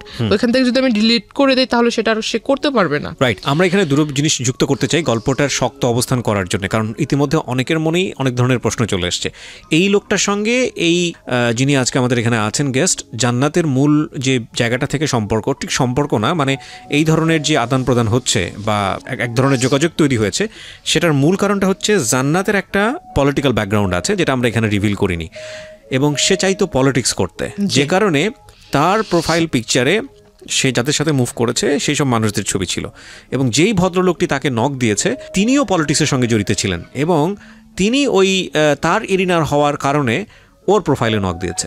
নক দেওয়ার পরে ওদের মধ্যে কোনো এক রকমের কথোপকথন হয়েছে। সামহাও ওই পিপলটা মানে যে ভদ্রলোককে আমরা এখানে কথা বলছি তিনি জান্নাতকে ট্র্যাক করা শুরু করেছেন, এবং ট্র্যাক করে যখন কনভিন্স করতে পারছে না তখন তার নামে উল্টাপাল্টা ছড়াচ্ছে অ্যাকর্ডিং টু জান্নাত। এবং জান্নাত এইটাকে মিটিগেট করার জন্য, এইটাকে সলভ করবার জন্য এই লোকটার সঙ্গে দেখা করেছে। ওকে, আমি সবসময় বলি যে স্টোরি লাইনটা হচ্ছে এটা, বিলিভ করা না বিলিভ করা এটা আপনার ব্যাপার, কিন্তু যেই জায়গাটা নিয়ে বিতর্ক থাকবে না পুরো গল্পটা বলার পরে, সেই জায়গাটা কি সেটা আমি স্টোরি বলার পরে আপনাদেরকে ক্লিয়ার করব। জি, ওইখান থেকে আমি বাসায় চলে আসি, তার টাকাটা তাকে ফিরিয়ে দিয়ে বাসায় চলে আসি। তারপরের দিন সে আবারও সেম টাইমে, আমার যে ছুটির টাইমটা ছিল ছুটির টাইমে সে কলেজের ওখানে আসে। তারপর তাকে আমি আসলে বললাম যে আসলে আপনি দাদুর পরিচয় দিয়েছেন, এটা আসলে খারাপ কিছু না। দাদু সেকেন্ডে তো আপনি মিট করেছেন তার সঙ্গে, মানে সে কলেজের ওখানে আসছে পরের দিন, তারপর আপনি দেখা করেছেন পরের দিন আসছে। আমি কলেজ থেকে যখন বের হই আমার সামনাসামনি হয়েছে। আমার বাসে উঠলাম, বাস ছিল, বাসে উঠলাম, ওঠার পর সে আমাকে ডাক দিয়েছে। প্রথমে আমি আসলে এটা যেহেতু আমার কাজ যতটুকু ছিল আগের দিন তো আমি করেই দিছি, তারপর তার সাথে কিসের কথা বলা। তো আমি বাসে উঠে গেছি, সেও পিছন পরের বাসে উঠছে, ওই বাসে আর জায়গা ছিল না, পরের বাসে উঠছে। কিন্তু আপনার যে সে এত বড় একটা ক্ষতি করলো বা এরকম একটা কাজ করলো, আপনি তাকে কিছুই বললেন না? না, আমার থটটা ছিল যে আমার বাড়িতে কোনোভাবে না জানুক, কারণ বাড়িতে যদি একবার জানাজানি হয়, প্রিন্সিপাল আমার কলেজের টিচারের মাধ্যমে আমার ফ্যামিলির লোক জানবে, যে আমাকে ভর্তি করতে সহায়তা করছে তার কানে যদি বিষয়টা চলে যায় তাহলে আমার লেখাপড়া ওখানেই বন্ধ হয়ে যাবে। তো আপনি তাকে এটা বললেন না যে আপনি নেক্সট টাইম এই কাজটা করবেন না বা এরকম? বিষয়টা যদি আমার বাড়িতে জানে তাহলে তো আমার কলেজেই বন্ধ না। কিন্তু যেই লোকটা আপনার এই কাজটা করলো তাকে কি কিছু বলেছিলেন যে আপনি এই কাজটা কেন? তাকে যে এখন বলবো। আচ্ছা, ওকে। তারপর আমি বাসে উঠলাম, সে ওই বাসে জায়গা পায়নি, পরের বাসে উঠেছে। তো এখানে নামলাম, সেও মানে একদম তাড়াহুড়া করে নেমে আমার মানে সামনে আসছে, বলতেছে যে একটু কথা বলে যান। আমি বললাম দেখেন আপনি আমার দাদু হিসেবে পরিচয় দিয়েছেন, ভালো কথা, আপনি যে কাজটা করেছেন মানে সে মনে করছে আমি বিষয়টা আসলে এখনো জানি না, সে যে কাজটা করেছে আমি বিষয়টা জানিই না এটা ভেবেছে। তো আমি তাকে বললাম যে কাজটা করেছেন কাজটা করা ঠিক হয়নি। যদি আপনার সন্তানের জায়গায় আমি নিজেকে রেখে বলি তাহলে আপনি নিজের সন্তানের মতো কারোর সাথে এরকম কিছু করতে পারতেন, বা আপনার সন্তানের সাথে যদি এরকম কেউ করতো আপনি কোন দৃষ্টিতে দেখতেন, আপনি কি করতেন? আপনি যখন এই কাজটা করেছেন আপনার মাথার ভিতরে কি বিবেকের লোপ পেয়েছিল? সে বলতেছে আমি এমন কি কাজ করেছি, আমি তেমন কিছু করিনি। তখন আমি আমার ফোন থেকে ওই আইডিটা বের করে তাকে দিলাম, এটা কি করেছেন? সে বলতেছে আমি করিনি। তখন তো আইডি ডিঅ্যাক্টিভ, আপনি কিভাবে বের করলেন? না তার আইডির যে স্ক্রিনশট, ও আচ্ছা স্ক্রিনশটটা দেখালেন। স্ক্রিনশট ছিল সেটা আমি দিলাম, কারণ আমার ওইখানে তো আমি আমারটার সাথে আমি তো আর এই বিষয়ে আগে জানতাম না, এটা তো আমি জেনেছি আমার ওই যে সেকেন্ড ইয়ার স্টুডেন্টের কাছ থেকে। তো আমি এটা দেখালাম, দেখানোর পর বলতেছে না আমি এটা করিনি, এটা হয়তো অন্য কেউ করছে। তো আমি বললাম আপনার আর আমার সম্পর্ক কি, এটা আমি নিজেই জানি না। আপনার আর আমার এমন কোন রিলেশনশিপ বা আপনার সাথে আমার কবে পরিচয় হয়েছে? ফাইন, এখন আমি পরিষ্কার হচ্ছি। মানে আলটিমেটলি আপনি যে ওনার কাছ থেকে আপনার এই ফলস আইডিটা ডিলিট করবেন এটা উনি জানতো না আগে থেকে, আপনিও জানাতে চাননি, কারণ আপনি টেকনিক্যালি উনি হয়তো ভাবছে যে আমি এই সম্পর্কে জানিই না। রাইট, সো আপনি খুব টেকনিক্যালি জিনিসটা ডিলিট করে দিতে চাইছেন। Okay fine. আমি তাকে যখন দেখাই স্ক্রিনশটটা, সে বলতেছে যে না আমি এটা করিনি। তো আমি বললাম যে দেখেন, মানুষ মানেই মরণশীল, মরতে হবে। আর আপনি যেভাবে মানে ডায়লগ মারেন এগুলো আসলে আমার সামনে, আমি আসলে যেটা বললাম যে আমি স্ট্রেট ফরওয়ার্ড কথা বলি, এতে যদি কারো খারাপ লাগে আমার কিচ্ছু যায় আসে না, খারাপকে আমি খারাপ বলবো। আমি তাকে মুখের উপরে বলছি যে এইসব ভণ্ডামি ছেড়ে ভালো হন, রাজনীতি করেন বলে যে আপনার প্রভাব আমাকে খাটাবেন বা আপনি আমাকে উমুকের ভয় দেখাবেন, আমি কিন্তু এতে ভয় পাবো না, আর এসব কথা আমাকে বললেন না। আর যে কাজটা করেছেন কাজটা মোটেও ঠিক হয়নি, আপনাকে আমি সাবধান করব কিভাবে সেটা জানি না, তবে আমি আপনাকে অ্যালাউড করব যে আপনি এই কাজটা কখনো করেন না। আপনার কাছে একটা রিকোয়েস্ট থাকবে যে আমার কলেজের এখানে সেইভাবে মানে মানুষের সামনে নাম ধরে ডাকা, জিনিসটা আমার নিজের কাছেও খারাপ লাগে, আর অন্য 10 জন দেখলে সে তো ভালো কিছু ভাববে না খারাপ ছাড়া। যেহেতু আমি মেয়ে, ছেলে হলে এক কথা। বয়সে উনি কি দাদুর মতোই ছিল? 65। ও ওকে, উনি 65, আপনি 16 তখন, রাইট। কিন্তু সে নিজেকে মানে সে আমার সাথে যখন মিট হয় তখন নিজেকে মানে একদম যে টিনেজারদের মতো, মানে কেউ ড্রেস আপ চেঞ্জ করলে তো আর সে টিনেজার হবে না। ওকে, বোঝা যায় আর কি জিনিসটা। হ্যাঁ, ড্রেস আপ হ্যাঁ ওইরকম ড্রেস আপ করে আসতো। এগুলো তাকে বললাম, বলার পর সে আসলে হেসে উড়াইয়া দিল। মানে সে বলতেছে যে ঠিক আছে, তাহলে যেহেতু তুমি সবকিছু জানতে পেরেছো আর আমি একটা ভুল করেছি, তাহলে এটা কিভাবে মাফ চাইবো সবার সামনে? মানে এই মুহূর্তে রাস্তায় সবার সামনে কি পা ধরে মাফ চাবো? আমি বললাম যে এটা আপনি মূর্খর মতো কথা বলেন কেন? এমন একটা কাজ করেছেন, আপনার তো মানে লজ্জিত হওয়া উচিত, লজ্জা পাওয়া উচিত। আপনি আমাকে ভালোভাবেই বলতে পারেন যে আমার ভুল হয়েছে, আমি জিনিসটা ভুল করে ফেলছি। আর আপনি যেভাবে বলছেন এটা তো আসলে মানে ভালো মানুষের মতো কথা হচ্ছে না। তাকে বলার পর তারপরও তার কোনো মানে ফিলিংস ছিল না যে আমি একটা অন্যায় করেছি এটা। তাকে আমি ওইখান থেকে আমি চলে আসি, তার সাথে আর কথা বলিনি। পিছন থেকে অনেক ডাক ছিল, আমি আর তার কথা সাড়া দিইনি, রিক্সায় করে চলে আসি। তার পরের দিন সে আসেনি। ওই দিন আমার কিছু মানে ক্লাসমেট ওরা আবার ওই যে আসার সময় আপনার ওইখানে স্ট্রিট হকাররা বসতো, আবার স্ট্রিট ফুড টুটও ভালো ছিল। তো ওরা করতো কি ওইখানে একটা ঢালে এসে খাবার খেত, আইসক্রিম টেসক্রিম এগুলো সবাই আড্ডা দিত। তো আমাকে বলতেছে যে ঠিক আছে চলো, আজকে তোমার সাথে তো আমাদের ওইভাবে পরিচয় হয়নি বা ওইভাবে কথা টথা হয়নি কখনো, আমাদের সাথে চলো একটু, আধা ঘন্টা লেট হলে কিছু হবে না। তো আমার বাড়ি থেকে একটা ছিল, যখন কলেজ ছুটি হয়ে যাবে তার আধা ঘন্টার ভিতরে বাড়িতে থাকতে হবে। এখন সব সময় তো আর এটা পসিবল হয় না, কারণ রাস্তায় যদি জ্যাম থাকে আধা ঘন্টা একটু ওভারও হইতে পারে। একটু ওভার হইলে আমার বাসা থেকে আবার একটু রাগারাগি করতো, অন্য কিছু ভাবতো। তো আসলে পরে আমি ওই দিন একটু দেরি হয়ে গেছিল, ওই দিন 2টার মতো বেজে যায়। তারপর আমি বাসা থেকে ওইখান থেকে রিক্সা নিয়ে চলে আসি, বাসা থেকে জিজ্ঞাসা করলো, পরে বললাম এই কাহিনী।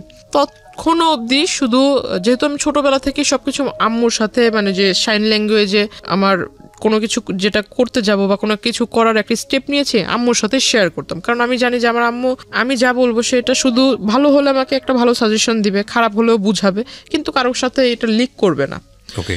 তো বাবার সাথে আমার সম্পর্ক ভালো, কিন্তু বাবার সাথে শেয়ার করার সাহস ছিল না, মার সাথেই করতাম। তো মাকে আমি অলরেডি বলে দিছি বিষয়টা, ছবি টবিও দেখালাম যে মা এই লোকে এই ঘটনাগুলো করছে।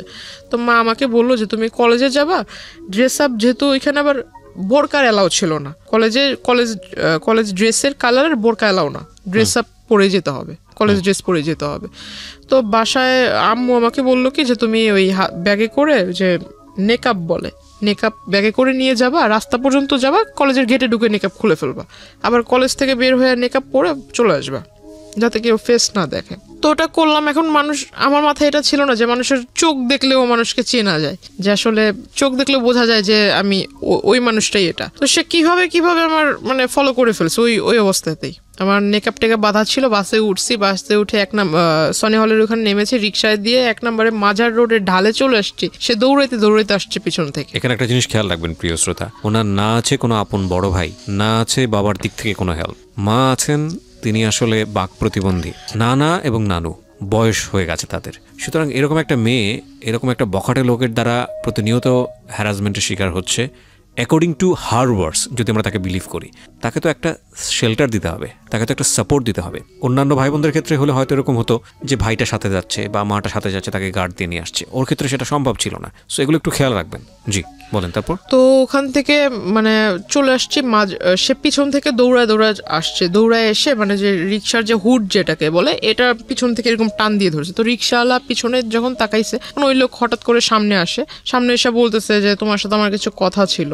তাই আমি বললাম এটা কোন ধরনের সভ্যতা, আপনি মাঝ রাস্তার ভিতরে এরকম করে আসছেন, আর একটু পরে একটু আগায় গেলে আমার নদী পার হতে হবে। তো ওখানে আমার মানে দেখা গেছে আমাদের ওই পার থেকে অনেক লোক আসা যাওয়া করে, কোনো একটা লোক যদি মানে দুর্ভাগ্যবশত দেখে ফেলে এরকম, আপনাকে আমি চিনি না, আপনি আমাকে ওইভাবে চিনেন না, এটা কিন্তু অন্য কেউ বুঝবে না, নিশ্চয়ই খারাপ একটা ধারণা করবে, আপনি এই কাজটা করছেন, এটা আসলে ভালো না। তাকে বুঝালাম। তো বলতেছে যে তুমি যদি এখন এখানে কথা না বলো তাহলে আমি কোনো কিছু একটা করে ফেলবো। তো আমি বললাম আপনি কি করবেন না করবেন এটা আপনার বিষয়, এটা আমার কাছে তো বলে লাভ নেই। তো বলতেছে না আমি কোনো কিছু একটা করে ফেলবো। তো আমি আসলে তার কথা মানে সে আমার এজে বড়, যদিও বড় ছিল, আমি তার আসলে এই জায়গায় মানে এরকম ধাক্কা দিই। আমি রিক্সাওয়ালাকে বলি যে তুমি যত তাড়াতাড়ি পারো যে ট্রেনে চলে যাও, এই জায়গাটা তুমি পার করো যত তাড়াতাড়ি। তো ওইখান থেকে ওই দিন সে আমাকে পিছন থেকে আর কি বলছিল, খুব চিৎকার করে বলতেছিল যে তোকে আমি দেখে নিব, তোর এই কিসের এত তোর গৌরব, কিসের এত বাহাদুরি, এগুলো আমি দেখে নিব। প্রিয় শ্রোতা, এখানে একটা বিষয় আপনাদেরকে পরিষ্কার করতে চাই, বা জান্নাতের আজকের এই জীবনের জন্য জান্নাতের ভাষ্য অনুযায়ী যে ব্যক্তিটি দায়ী, আমরা তার নাম পরিচয় এখানে উপস্থাপন করছি না, যেহেতু এটা ইনভেস্টিগেটেড শো না, কিন্তু অনুষ্ঠানের শেষে গিয়ে তাকে ফোনে কানেক্ট করব, তার নাম পরিচয় গোপন রেখেই আমরা তাকে ফোনে কানেক্ট করব এবং তার বক্তব্য আমরা আজকে আপনাদেরকে শোনাবো। জান্নাতের জীবনের জন্য এই জায়গাটায় দায়ী, তার সঙ্গে আমরা কথা বলবো একেবারে অনুষ্ঠানের শেষে, সুতরাং সঙ্গেই থাকবেন আশা করছি।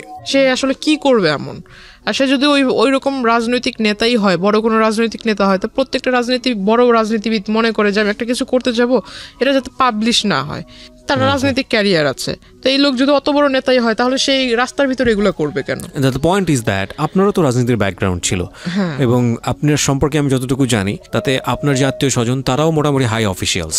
তো আপনি কেন তখন একটা স্টেপ নিচ্ছিলেন না, যেহেতু আপনি যে রাজনীতি করতে চান, যে দলের রাজনীতি করতে চান, সেই দলেরই রাজনৈতিক পরিচয় উনি দিচ্ছে, তো আপনি তখন কেন একটা স্টেপ নিচ্ছিলেন না? কারণ এটা তো এক্সিট লেভেলে চলে যাচ্ছে। জিনিসটা আসলে হাইড করে রাখতে চাচ্ছিলাম, সামহাউ এটা হলে আপনার লেখাপড়া বন্ধ হয়ে যাবে। কারণ আমার 2 মাস পর পরীক্ষা, ফার্স্ট সেমিস্টার, রাইট। আমি আসলে কোনো মতো মানে ওনার কাছ থেকে পিছু ছাড়াতে চাচ্ছিলাম। ততদিনে এই ভদ্রলোকটা কি আপনার উইকনেস গুলো বুঝে গেছে যে আপনি এটা হাইড করতে? আগে থেকেই নোট করেছে। ইভেন আমি ওই দিন যেটা জানতে পারলাম, আমি যখন তার এখানে ধাক্কা দেই, তার শোল্ডারে যখন ধাক্কা দেই, সে আমাকে যে পিছন থেকে যে বলেছিলাম, তো এই জিনিসটা ইগনোর করেছি। কিন্তু সেই দিন বিকেল বেলা সে করেছিল কি, আমাদের যে নদীর ঘাট যেটা, ওইখানে মানে নৌকাওয়ালাগুলা হলো একদম পার্মানেন্ট নৌকাওয়ালা, এরা চেঞ্জ হবে না, সবসময় এরাই ওখানে নৌকার পারাপার করে। তো ওই পর্যন্ত গিয়ে প্রত্যেকটা নৌকাওয়ালার কাছ থেকে মানে জিজ্ঞাসা করেছে। তো ওদের কাছ থেকে আমার ইনফরমেশন নেয়, আমার বাড়ি কোথায়, আমার বাড়িতে কে কে আছে, আমার বাবার বাড়ি কোথায়, মার বাড়ি কোথায়, হাবিজাবি সমস্ত কথা সে কালেক্ট করে। প্লাস আমার ছোটবেলা থেকে মানে আমি ছোটবেলায় কি করতাম না করতাম সমস্ত কথা সে এগুলা কালেক্ট করে। অনেক দিন মানে প্রায় 1 মাসের মতো আর তার মানে ওইখানে আমি কি বলে এটাকে, মানে সে আর ওইখানে আসেনি। তার মানে আমার কাছে খুব ভালোই মনে হচ্ছিল যে মানে এতদিন পর আমি একটা খুব মানে এখন ভালোভাবে যাতায়াত করতে পারবো, কোনো প্রবলেম নেই। তখন আমি মেকআপটা ইউজ করা বাদ দিয়ে দিলাম, যেহেতু আসছে না, হয়তো সে আসবেই না, ওইরকম একটা ধারণা ছিল। তো আমি খুব তখন থেকে আসলে যে 2-1টা মেয়ের সাথে আর কি মিশতে শুরু করলাম, ক্লাসমেট। আমি মানে তাদের সাথেই মিশতাম যারা দেখতাম যে একটু মানে ফ্যামিলি দিক থেকে একটু মানে একটু লো টাইপের, বা আমাকে নিয়ে কেউ তুচ্ছতাচ্ছিল্য না করে, হ্যাঁ মানে আমাকে যে বুঝবে আর কি। আমি তার সাথে 2টা কথা বললে সে ওটা লিক করবে না, সে মানে আমাকে 2টা সাজেশন দিবে বা আমার সাথে একটু ভালোভাবে ব্যবহার করবে। হঠাৎ করে জানতে পারি যে আমার সাথে যারা কথা বলে এই তাদের সাথে মানে মানে কি বলো ওটাকে, মানে ওদেরকে ওই লোক শিখায় দেয় যে এই প্রশ্ন করবা ওকে, আর ওরা এসে আমাকে সেই প্রশ্নগুলো করে, আমার কাছ থেকে যে উত্তরগুলা ওরা জানতে পারে সেই উত্তরটা আবার ওই লোকের কাছে লিক করে দেয়। আসলে এটা আমার জন্য ব্যাড লাগছিল কিনা জানি না, ভালোভাবে পরীক্ষা কেটে গেল। তো আমার মানে সবচেয়ে খারাপ লেগেছিল যে পরীক্ষার রেজাল্টগুলো খুব খারাপ হয়েছিল, মানে পাস মার্ক যতটা ছিল পাস মার্ক উঠেছে, বাট নাম্বারটা ওইরকম মানে মন মতো হয়নি। তো তখন আসলে বাড়ির মা খুব বলল যে কেন এরকম হয়েছে। আমার নানা নানু তো এরকম শিক্ষিত না, তবে মানে তারা ওই মানে পাশ করেছে, ভালো নাম্বারে পাশ করেছে এটা শুনলেই মানে এনাফ। কত নাম্বারে পাশ করেছে এটা তাদের দেখার বিষয় না। তো জিজ্ঞাসা করলো যে রেজাল্ট কি, তাই আমি বললাম যে পাশ তো করেছি। তারপর আর কিছু জিজ্ঞেস করে না। তো মা আমাকে বললো, বাবা বললো যে নাম্বার এত কম কেন। এখন পুরোপুরি বলতে পারছি না যে এই ঘটনার ভিতরে আমার মনটা ওইভাবে যায়নি। তখন করতাম কি, আমি প্রতিনিয়ত নেটওয়ার্কিং সাইটটাতে আমার সাথে যারা অ্যাড ছিল কলেজে যেসব মেয়েরা অ্যাড ছিল তাদের ওইখানে মানে রেগুলার চেক করতাম যে আদৌ আবার নতুন করে কোনো আইডি তৈরি হয়েছে কিনা, আবার এরকম কোনো অপপ্রচার হচ্ছে কিনা, এই বিষয়টাতে খেয়াল করতাম। তখন দেখলাম যে না, এরকম হচ্ছে না। তখন আস্তে আস্তে পড়ালেখার ভিতরে একটু মন দিচ্ছি। পরীক্ষার রেজাল্ট হলো তার 2 মাস পর হঠাৎ আমার বাস স্টপে ওই কলেজ টাইমে যে টাইমটাতে আমি সেই টাইমটাতে সে ওখানে আসে। আসার পর আমাকে মানে ডিরেক্টলি অফার করে যে আমি আসলে তোমাকে বলতে পারিনি, এতদিন তোমার সামনে আসিনি ঠিক, কিন্তু দূর থেকে তোমাকে দেখেছি। হঠাৎ আমাকে বলে ফেললো তোমার বাড়ি অমুক জায়গায়, তুমি এভাবে বাড়িতে যাও, ওই নদী ক্রস করতে হয়, নৌকা পারাপার করতে হয়, অমুক বাড়ির পরে তোমার বাড়ি। টোটাল একটা কাগজের ভিতরে মানে যে জায়গা জমি নিয়ে যারাই করে তারা যে ম্যাপ আঁকায় না, রাস্তার ম্যাপ তৈরি করে, এরকম সে আমাকে একদম কলম দিয়ে রাস্তা আঁকায় এটাকে একদম দেখায় দিচ্ছে যে এই নদী পার হওয়ার পর অমুক রাস্তা থেকে এই রাস্তা থেকে সেই রাস্তা, মানে দুনিয়ার যত খোঁজ নেওয়া দরকার ছিল সব নিয়ে ফেলেছে। একটা পেজের ভিতরে সে আমাকে লিখে দিল। আমি দেখে আসলে অবাক হয়ে গেলাম। বলতেছে যে এনি টাইম আমি তোমার বাসায় যেয়ে মানে প্রপোজাল দিব। আমাকে এইভাবে বলতেছে 400-500 লোক নিয়ে যাব, এখন এদেরকে বসার মতো জায়গা তো দেওয়ার মতো আছে কিনা, বা এদের খাবার টাবার মানে দেওয়ার মতো অ্যাবিলিটি আছে কিনা, নাকি আমি নিয়ে যাব খাবার, এভাবে বলছে। আমি বললাম যে আপনি আসলে মানে যে আমাদের ওখানে বলে যে যার বিয়ে তার খবর নাই, পাড়াপড়শি ঘুম নাই, এই কথাটা তাকে আমি বললাম। তো আমি বললাম যে আপনার কাছে সবকিছু কি মজা মনে হয় নাকি, বাস্তবতা বলতে কি কিছুই নেই? তো এই কথাগুলো বলার প্রেক্ষিতে সে আসলে আমাকে জাস্ট বললো যে তোমাকে বলেছিলাম না যে তোমার এত কিসের গৌরব বা তুমি এত কিসের অহংকার করো, কিসের পাওয়ারে আমার সাথে আমাকে অ্যাভয়েড করতেছো, এটা আমি দেখায় দিব। আর আমি কি, তুমি যে আমাকে বললা যে আমি ভণ্ডামি করছি, এটাও আমি দেখায় দিব। তো সে আসলে ওইখানে হঠাৎ একদিন মানে এই পাঞ্জাবি টাঞ্জাবি পরে কোটি টুটি পরে আমার বাড়িতে হাজির, দুপুর আনুমানিক 3টা বিকেলই বলা চলে, আপনার বাসাতে, হ্যাঁ 3টার দিকে। শুধু বাড়িতে যখন ঢুকবে, আমার যেহেতু রাস্তার পাশে ঘর, চিকন রাস্তা ছিল, রাস্তার পাশে ঘর, বাহির থেকে বলছে যে আমি আসছি, এভাবে বলতেছে যে আমি আসছি। এখন আমার নানা তাকে জিজ্ঞাসা করতেছে ভাই আপনি কে, আপনি মানে কোথা থেকে আসলেন, আপনি কার ঘরে ঢুকবেন বা কাকে চাচ্ছেন, এরকম কিছু একটা। যেমন নানা একটু সোজা টাইপের মানুষ, সে জিজ্ঞাসা করতেছে কার ঘরে যাবেন, কাকে চাচ্ছেন, খুঁজতেছেন কাকে। সে আমার ছবি আমার নানাকে দেখাইছে। দ্য পয়েন্ট ইজ দ্যাট যে এতদিন ধরে আপনি গোপন করলেন যাতে করে ফ্যামিলিতে এই লোকটা না আসে, আপনার লেখাপড়া যাতে বন্ধ না হয়, যেমন ফ্যামিলিতে ঢুকবে, এবং শেষ পর্যন্ত কিন্তু সেটাই হচ্ছে। সো এগুলো একটু খেয়াল রাখবেন। আমি কেন বলছি যে জায়গাটিতে আমরা আসলে ফোকাস করতে চাই সেটা নিয়ে কোনো বিতর্ক থাকবে না। উনি যেগুলো বলছেন সেগুলো কতটুকু সত্য কতটুকু মিথ্যা সেটা নিয়ে বিতর্ক থাকতে পারে, cause this show is not investigative show. কিন্তু যেইটা পরিণতি সেটা নিয়ে তো কোনো বিতর্ক নাই। পরিণতিটা কেন হলো সেটাও বলবো আপনাদেরকে শেষের দিকে গিয়ে।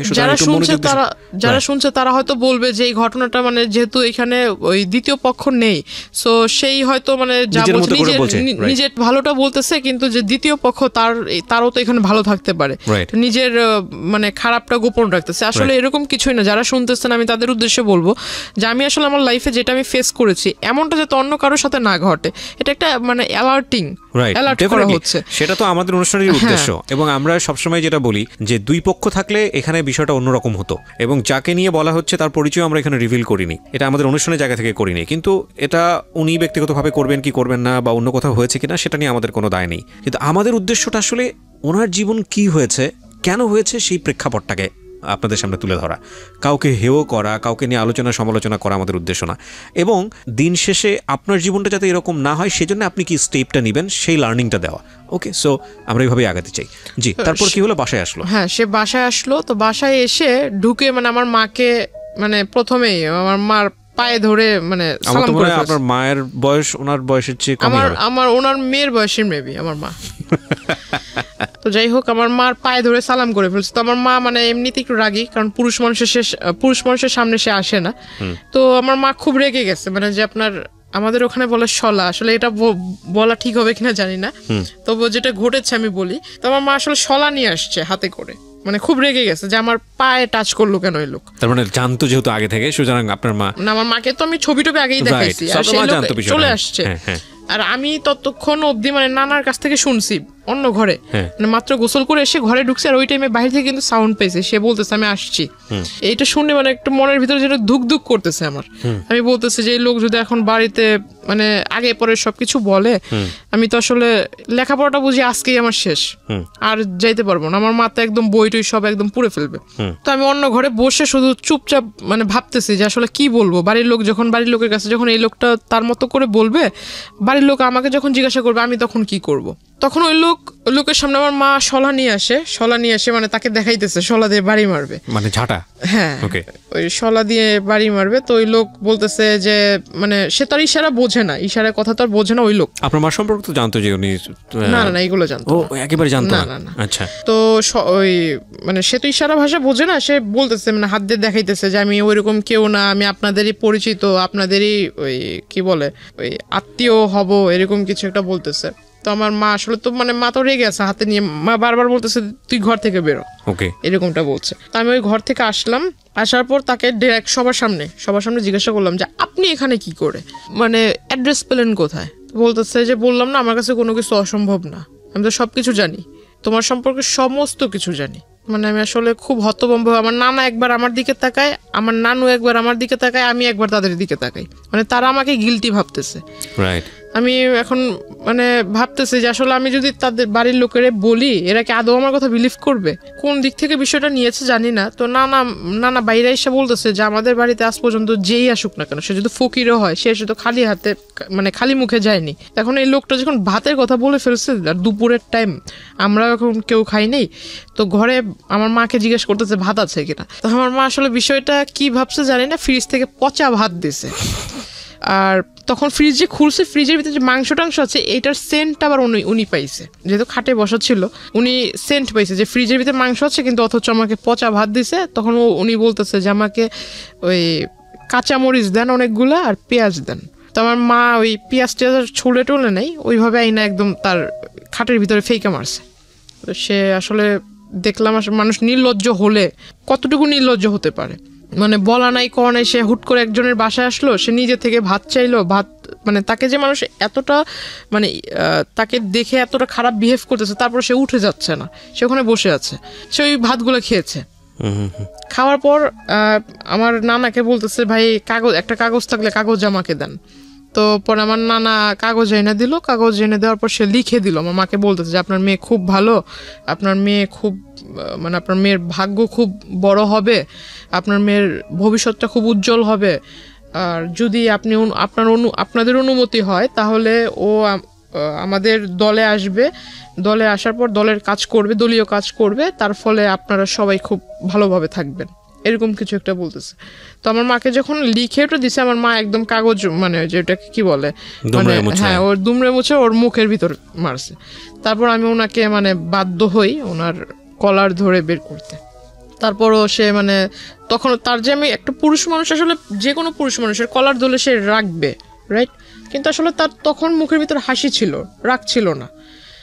আমি যে তার সাথে মানে এরকম খারাপ আচরণ করছি, যদি আপনাকে বিলিভ করি তাহলে এটা বলতে হবে যে সে তো জেনেই আসছে তার সঙ্গে এরকম ব্যবহার হবে, সো হি নোজ এভরিথিং। দাবার গুটির চালটা কি হয়? দাবার গুটিতে চালটা হচ্ছে যে আমি যে চালটা দিব, এই চালের পরে কি চাল দিতে পারে সে 8টা 10টা অল্টারনেটিভ যে ভাবতে পারে, সে সবচেয়ে ভালো খেলে। মানে নিয়মটা হচ্ছে এটাই দাবা খেলার। প্রত্যেকটা মানুষের লাইফ স্টাইলে কিন্তু এরকম, ও যেখানে এসছে সম্ভাব্য আচরণ কি হতে পারে আপনার ফ্যামিলি থেকে, ও সব কিছু হিসাব করে এসছে এবং ও মেন্টালি সেট হয়ে এসছে, যদি আপনাকে বিশ্বাস করি, এবং ওর কমন পড়ে গেছে, তো কমন পড়ে গেছে তো রিয়াক্ট করবেন, এটা খুব স্বাভাবিক। তো ওইখান থেকে উনি যখন বের হয়ে চলে যায়, হঠাৎ করে মানে উনি যে বাসায় গিয়েছে বা অন্য কোথাও গিয়েছে, গিয়ে সারেনি, সে আমাকে হঠাৎ করে মেসেজ দিয়েছে আমার নাম্বারে। মেসেজে লিখেছে যে আমি আসলে জানতাম না তোমার বাবা মা এরকম, দেখে খুব কষ্ট হলো, আমি আসলে মানে খুব অনুতপ্ত তাদেরকে দেখে, তাদের এই বিষয় দেখে। বাবা তো নাই, বাবা তো তখন বাসায় নাই। না, বাবা মার সম্পর্কে তো সেটা আগে থেকেই জানে, কিন্তু আয়েশা তো দেখছে আমার মাকে। আচ্ছা, বাবা কখন, তো বাবা তখন কোথায়? বাবা তখন বাসায় ছিল না। বাসায় মানে আপনাদের সঙ্গেই থাকতো বাবা? বাবা আমাদের সঙ্গে থাকতো। বাবার সঙ্গে থাকতো বলতে কিচ্ছু জানে না? বাবার সঙ্গে থাকতো বলতে আপনার সপ্তাহে 7 দিনের ভিতরে বাবা আমাদেরকে সময় দিত 3 দিন, আর 3 দিন সময় দিত ওখানে। আচ্ছা আচ্ছা, যাওয়া আসার মধ্যেই থাকতো। তো আপনি বাবার সঙ্গে এত ফ্রি ছিলেন, বাবাকে বিষয়টা জানাতেন? বাবাকে এইসব বিষয় তো কখনো, বাবার সাথে আমার মানে বাবা আদর করতো, এটা ঠিক আছে, আমি তো প্রথমেই বলেছি যে আমার আম্মুর সাথে আমি ফ্রি ছিলাম, বাবার সাথে এইসব বিষয়ে কখনো না, কোনো বিষয়ে আলোচনা হতো না। ওকে, ঠিক আছে। তো আমি বললাম যে আপনি যেটা করেছেন আসলে কাজটা, আমার বাড়ির লোক এখনো অবধি আমাকে এই পর্যন্ত কিছু বলেনি, রাত হলে দেখা যাবে যে আসলে কি হয়। কারণ এই জিনিসটা যদি আমার মা এখনো অবধি আমার সাথে রেগে আছে, মা কথা বলতেছে না, আর মাও আমাকে ডাউট করতেছে। ডাউট করাটা স্বাভাবিক, কারণ একটা লোক এইভাবে কিভাবে আসবে? টু বি অনেস্ট, আমরা নিজেরাও করছি। তো আসলে এই লোকটা কিভাবে বাসায় আসবে? আমার যদি রেসপন্স না পাই কিভাবে বাসায় আসলো, এটা একটা প্রশ্ন থেকে যাবে। কিন্তু আসলে এটা ঘটেছে। তো আমি আসলে, যেহেতু আমি নিজে ওইখানে বাস্তববাদী হিসেবে দাঁড়িয়েছিলাম, তো আমি নিজে তো ঘটনাটা দেখেছি, আর এখন আমি জানি অনেকে এটা বিলিভ করবে না, এখন বিলিভ না করলে কিছু করার নেই। ফাইন, আপনি বলেন আপনার স্টোরি। হ্যাঁ, উনি আমাকে এই বিষয়গুলো বললো, হঠাৎ দেখি যে আসলে তারপর থেকে, ওই দিনের পর থেকে সে কলেজে আসে না, কিন্তু মেসেজ মানে 1 ঘন্টার ভিতরে কতগুলো মেসেজ দেওয়া যায়। 1 মিনিটের ভিতরে না হলেও 5-6টা করে মেসেজ আসতেছে, তাও বিরাট বড় বড় প্যারা, বড় বড় সামারি। আমার জন্য সে এই চিন্তা করছে সারা রাত ভরে, আমার জন্য এটা ভাবে, মানে আমার বাবা মা এরকম, আমার ভবিষ্যৎ কেমন হবে। এই লোকটা যে আপনাকে কন্টিনিউয়াসলি পোক করে যাচ্ছে, আপনি তো তার সাথে এক ধরনের সম্পর্ক আছেই, আপনার বলা চলে যে উনি আসছে, কথাবার্তা বলতে আপনি বাধ্য হচ্ছেন, ফ্যামিলি পর্যন্ত ঢুকে গেছে। আপনার কখনো মনে হয়নি লোকটা সম্পর্কে আপনার একটু খোঁজ নেওয়া উচিত তখন পর্যন্ত? আমি তার সম্বন্ধে আসলে মাথা ঘামাইতেই চাই না, তাকে যতটা মানে আর্লি পসিবল হয় যে তাকে আমার এই বিষয়গুলো থেকে দূরে রাখা। তো মানে আমি সবসময় যেটা ভেবেছিলাম যে বাড়ি পর্যন্ত যেহেতু এসে গেছে, তো এর আসলে যত তাড়াতাড়ি দূরে রাখা যায়। আর আমি ভাবছিলাম যে আসলে আমার এই প্রথম সেমিস্টার তো হয়ে গেছে, সামনে আরেকটা সেমিস্টার আসবে, 2nd সেমিস্টার যদি দিতে পারি, আল্লাহ করে আমার 1st ইয়ারটা যদি চলে যায়, আর এর ভিতরে যদি এই লোক ব্যাঘাত না ঘটায়, তাহলে আমার আসলে মানে 2nd ইয়ারটা আমি কোনো মতো এখান থেকে এখান থেকে শেষ করতে পারলাম, বাইরে শিফট হয়ে যাব, এরকম একটা প্ল্যান ছিল। আসলে আমি তো ওই লোকের কাছ থেকে নিজেকে ছুটাতেই পারতেছি। মানে বিষয়টা হচ্ছে এরকম যে যেভাবেই পারি না কেন, মানে শুধু লেখাপড়াটা কমপ্লিট করি, কারণ ওনাকে ঝামেলায় ফেললে আমি নিজেও ঝামেলায় পড়ে যাব। ওকে, এরকম করতে করতে সে আসলে ওই সামনে আসে না, কিন্তু এরকম মেসেজ দিতে থাকে যে আমার এই বাবা মার মানে এরকম হাবিজাবি নানান কিছু বুঝায়, যে তোমার লেখাপড়া আসলে বাবা মা এরকম, লেখাপড়া করো কিভাবে, কে গাইড করে, এরকম নানান কথা। এক পর্যায়ে দেখলাম যে সে এমন কিছু মেসেজ দিচ্ছিল যেটা আসলে মেসেজ দেখে মানে তাকে অবিশ্বাস করার কারণ নাই যে সে ভালো মানুষ। মানে কিরকম? মানে লেখাপড়ার মানে তোমার বাবা মা এরকম, তুমি যদি কিছু না মনে করো, আমি যেহেতু তোমাকে প্রথমে অন্য সবার কাছে পরিচয় দিয়েছি দাদু হিসেবে, তো আমি ওই দিক থেকে তোমাকে দেখবো, প্লাস তোমাকে গাইডটাইডও করবো, কারণ আমি নিজেও মাস্টার্স কমপ্লিট করা লোক। তো আমি ভাবলাম মাস্টার্স কমপ্লিট করার লোক, যে তার মানে অনেক শিক্ষিত।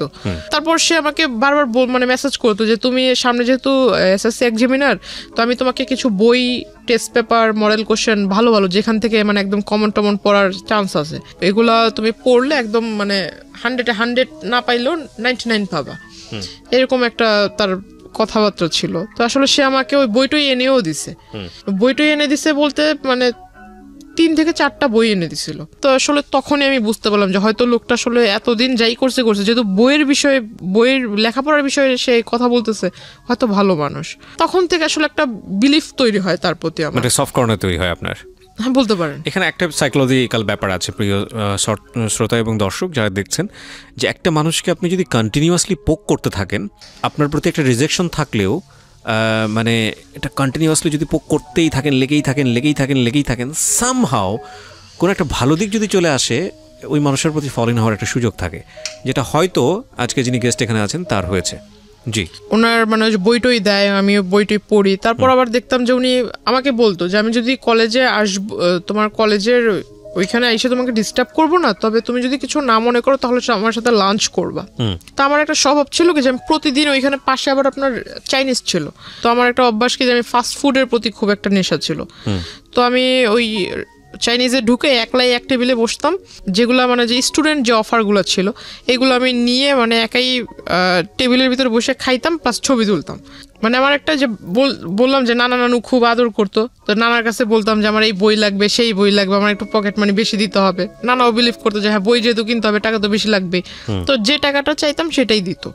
তো তার কাছে থাকার না থাক নানির যে ব্যাগ আছে ওইখান থেকে টাকা নিয়ে দিলেও দিত। তো আমি আসলে ওই কাজটা করতাম। তো এটা আসলে সে নোটিস করেছিল, মেবি আগে নোটিস করেছিল। ইভেন সে ওই দিন আমাকে সেই মানে প্রথমে বলে যে লাঞ্চ করবে, আমি ভাবলাম লাঞ্চ করলে সে যে মানুষ কফির 20 টাকার জন্য ঝগড়া করছে সে কোথায় লাঞ্চ করতে পারে। তো আমাকে সে ওই চাইনিজটাতেই পরে ডাকে। আসলে সে ভিতরে বসা ছিল, আমি এটা খেয়াল করিনি। পরে ওই দিন আমি একটু মানে বুঝতে পারি যে আসলে হয়তো এই বিষয়টা সেও জানতো। তো তখন আমি আসলে শিওর হলাম। তারপর জিজ্ঞাসা করলাম, তাকে খুব রিকোয়েস্টও করলাম। ওইখানে দুই তিনজন ওয়েটার ছিল, ওয়েটার আসলে হাসতেছিল আমার কথা শুনে। আমি তাকে খুব রিকোয়েস্ট করলাম যে দেখেন আপনি আমার দাদু হন আর যাই হোক, আপনাকে আমি মানে আমার শ্রদ্ধেয় গুরুজন হিসেবেই বলি, ওইরকম ব্যক্তিত্বের ভিতরে আপনাকে রেখেই বলি। হাত জোর করে মানে 2 হাত জোর করে তার কাছে রিকোয়েস্ট করতেছিলাম যে আমি লেখাপড়া করতেছি, দয়া করে আমাকে লেখাপড়াটা করতে দেন। এরকম করে আসলে ডিস্টার্ব করা, আপনি আমাকে কোন দিক থেকে দেখেন? মানে আমার সামনে একরকম বিহেভ করেন, আর যখন আমার মানে ফোনের ওপারে থাকেন যেসব মেসেজ দেন এগুলো আবার একটু অন্যরকম। কারণ মাঝখানে সে লেখাপড়ার সাজেশনের পাশাপাশি কিছু আপনার মানে প্রেম জাতীয় কিছু, হ্যাঁ এরকম মানে ছন্দটন্দ মানে আমরা বুঝি, হ্যাঁ ছন্দটন্দও পাঠাতো। তখন ভাবতাম যে আসলে লেখাপড়ার জিনিস বিষয়ে লিখতেছে ঠিক আছে, কিন্তু এইসব যে ছন্দ এইগুলো পাঠানোর মানে কি? দাদু তার নাতিনকে এইসব ছন্দ পাঠাবেন? তখন জিজ্ঞেস করছি। খেয়াল রাখবেন যে ওর বয়সটাও কিন্তু 18 বছর, মানে যিনি এখানে বলছেন জান্নাত, তার বয়সটাও কিন্তু 18 বছর। এবং 18 বছর হচ্ছে মেয়েদের কিংবা ছেলেদের জীবনের আগুন বছর, আমি বলি এটাকে সুকান্তের সেই কবিতার মতো। যদিও সুকান্ত ওখানে অন্যভাবে এটাকে নিয়ে আসছেন, কিন্তু টিনেজের যে বয়ঃসন্ধিকাল সময়, এটা আগুন বয়স। এখানে ভুল করা মানে এখানে ভুল করবে না তো জীবনে কোথায় ভুল করবে, এরকম একটা বয়স, সোজা কথায় যদি বলে চলে। বলেন। তারপর উনি আমাকে বললো যে এগুলা নাকি অনেক বড় বড় কবি, তার ফ্যান, অনেক বড় বড় লেখক কবি আছে, তো তার ফ্যান, তারা তাদেরকে ঘুম থেকে ওঠার সাথে সাথে নতুন নতুন ছন্দ মেসেজ লিখে পাঠায় দেয়, এইগুলো সে আমাকে পাঠায়। তো আমার কাছে মানে বিষয়টা আসলে বিলিভ ওইভাবে করিনি। তারপর ওখানে খাওয়া দাওয়া করলাম। খাওয়া দাওয়া করার পর আমি আমার মার জন্য মানে খাবার, এটা আমার একটা স্বভাব ছিল যে আমি কোথাও গেলে আমি মার জন্য বোনের জন্য খাবারটা নিয়ে আসতাম। তো আমার খাওয়ার পর আমি খাবারটা পার্সেল করে নিয়ে আসি, আমার টাকা দিয়ে আমি খেয়েছি। তো সে আমাকে বলতেছে যে আমি আজকে না হয় আমি বিল পেমেন্ট করি। তো আমি বললাম যে না থাক, আপনার করার দরকার নেই, আপনি শুধু আমার একটা কথা রাখেন যে আমি খুব উপকৃত হব এটা করলে, আপনি আমার মানে আমার পিছু ছেড়ে দেন, পারলে আমার জন্য একটা ছেলে খোঁজেন, কিন্তু আপনি আমার পিছু ছেড়ে আমাকে ভালো সাজেশন দিচ্ছেন, এটা ভালো দিক। কিন্তু যেসব মাঝামাঝি যেসব কথা বলেন বা যেসব SMS দেন এগুলো আসলে ঠিক না। তারপর আমি তাকে এই SMS-গুলো আমি নিজে তাকে পড়ে পড়ে শোনাই। তখন পিছন থেকে ওয়েটাররা খুব হাসতেছিল। আমাকে একজন ওয়েটার জিজ্ঞাসা করলো আমি যখন বের হব, সে কিন্তু ভিতরেই বসে আছে। সে ভিতরে বসে আছে বিকজ সে, আমার প্রশ্ন হলো যে এতদিন যে সে আমার সম্পর্কে খোঁজ নিয়েছে, সে যেহেতু জানে যে আমি ওই চাইনিজে খাওয়া দাওয়া করেছি এর আগেও বেশ কয়েকবার একা একা এসে, তাহলে তার ভিতরে হয়তো প্রশ্ন জাগতে পারে যে সে একটা মেয়ে একা একা চাইনিজে এসে কেন খাবে, হয়তো নিশ্চয়ই কারোর সাথে খেয়েছে, এমন প্রশ্ন সে জিজ্ঞাসা করতে পারে। বা সে কেন কি বললো ওটাকে মানে কেন খোঁজ নিল না যে আমি ওইখানে একা একা কি প্রতিদিনই রেগুলার এসে খাই বা কত টাকার খাই, এরকম কিছু একটা। এরকম না করে মানে সে ডিরেক্টলি ম্যানেজার মানে এইগুলো আগে না করে ওই দিন যায় সে ম্যানেজারকে জিজ্ঞাসা করে। এগুলো তো সে আগেও করতে পারতো, যেহেতু সবকিছু জানে সে আগে খোঁজ নিতে পারতো। সে আমি চলে আসার পর ওই দিনই ম্যানেজারের কাছে যা জিজ্ঞাসা করে, সে করে কি মানে টাকা দেয়, টাকা দিয়ে মানে খোঁজ খবর নিবে আর কি, যে আমি এর আগে 2016 শুরুর দিক থেকে যে এই কয় মাসের ভিতরে সে কতবার এসেছে, আমার ছবি দেখায় কতবার এসেছে। তখন মানে ওই ফুটেজগুলো সে নেয়, ফুটেজগুলো নিয়ে ফুটেজগুলো সে করেছে কি ওই যে আপনার স্টুডিওতে মেবি ফুটেজ কাটা যায়, কেটে মেবি এডিট করা যায়, ওখানে কেটে ওই রেস্টুরেন্টে সে তার সাথে এক লোককে নিয়ে গিয়েছিল, লোক নিয়ে তার মানে ভিডিও করে সেটার সাথে ম্যাচ করে দিছে, অথচ ভিডিওতে ক্লিয়ার দেখা যাচ্ছে যে তার সাথে আমার মানে আমি আমার টেবিলে বসা একা, আমার টেবিলের সাথে কেউ বসে খাচ্ছে না, শুধু কিন্তু টেবিল ভরা খাবার, আমি একা, টেবিলের ভিতর অন্য কেউ এসে খাচ্ছে না, এটা মেবি অনেকক্ষণ সময় ধরে, এটা স্পষ্ট বোঝা যাচ্ছে, কিন্তু সে এগুলা করে মানে এটা পরবর্তীতে আমাকে আর কি ব্ল্যাকমেইল করেছে। তো উনি হঠাৎ একদিন আমাকে মাঝখানে আসলে তার সাথে আমার সম্পর্ক ওইরকম মানে আগে যাও নকটক দিত, মেসেজ টেস দিত, হঠাৎ দেওয়া হয় না, হয়তো মেবি তার ফ্যামিলিগত কোনো একটা প্রবলেম ছিল। তো তখন আমি ভালোই দিন যাচ্ছে, তো আমার কিছু বাবা তখন একটু বাইরে ছিল, ইন্ডিয়াতে আবার গিয়েছে, তো মার কিছু প্রয়োজনীয় জিনিস ছিল, তো তখন আবার বাড়িতে হয়েছিল কি যে আমার নানুর সাথে আম্মুর একটু কথা কাটাকাটি হয়েছে, তো আমি একটু খুব জেদি ছিলাম যে এত বছর ধরে আম্মু এখানে আছে, আম্মুকে এত ভালোবাসো, তাহলে আবার এত কথা কেন বলবা, এটা খুব রাগ হয়েছে। তো আমি করেছিলাম কি পাশের মানে 2-3 বাসা পরে পাশের বাড়িতে এক আত্মীয়র বাসাতে রুম ভাড়া দিত, তো আমি আম্মুকে নিয়ে ওখানেই যাই, ফার্স্ট ওখানেই গেলাম। তো যাওয়ার পর ওখানে কিছুদিন রইলাম, তো এখন আম্মু বলতেছে যে অনেক জিনিস কমতি আছে, এগুলো লাগবে। তো আমি বললাম যে ঠিক আছে, তা আমি নিজেই যাব। তো আম্মু বলতেছে যে তাহলে তুমি কিভাবে আনবে? তো আমি বললাম না, আমি একজন নিয়ে যাব সাথে করে, কারণ নৌকাওয়ালা হোক বা রিক্সাওয়ালা হোক এদেরকে দিয়ে নিয়ে আসবো।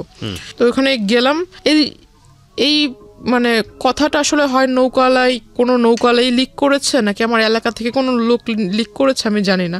পরে আসলে হঠাৎ মানে আমি নদীটা ক্রস করেও সারিনি, মাত্র রিক্সা রিক্সা নিয়ে একটুখানি ঢালের মানে ওই রোডের একটু ঢালে উঠেছি, তখনই মানে সে আইসা এরকম রিক্সা থামাইছে, মানে একদম ওই বিয়ের সময় যে পাঞ্জাবিগুলো আর কি পরে, এরকম লাল পাঞ্জাবি পরে আসছে, মাথায় টুপি দিয়ে আসছে। তো তাকে দেখে মনে হচ্ছে একটা যে রাস্তায় ভিক্ষা করে না অনেক মানুষ, মাথায় টুপি দিয়ে এরকম একটা লুক নিয়ে আসছে সে। তো আসলে আমি তাকে দেখে অবাক হই, সে আমাকে বলতেছে যে তোমার সাথে একটু কথা ছিল, তোমাকে আমি আর কোনোদিন ডিস্টার্ব করবো না, মানে একদম শেষ একটা কথা বলবো, সেটা আসলে এই পরিবেশে বলা যাবে না, একটা সুন্দর পবিত্র পরিবেশে তোমাকে আমি নিব।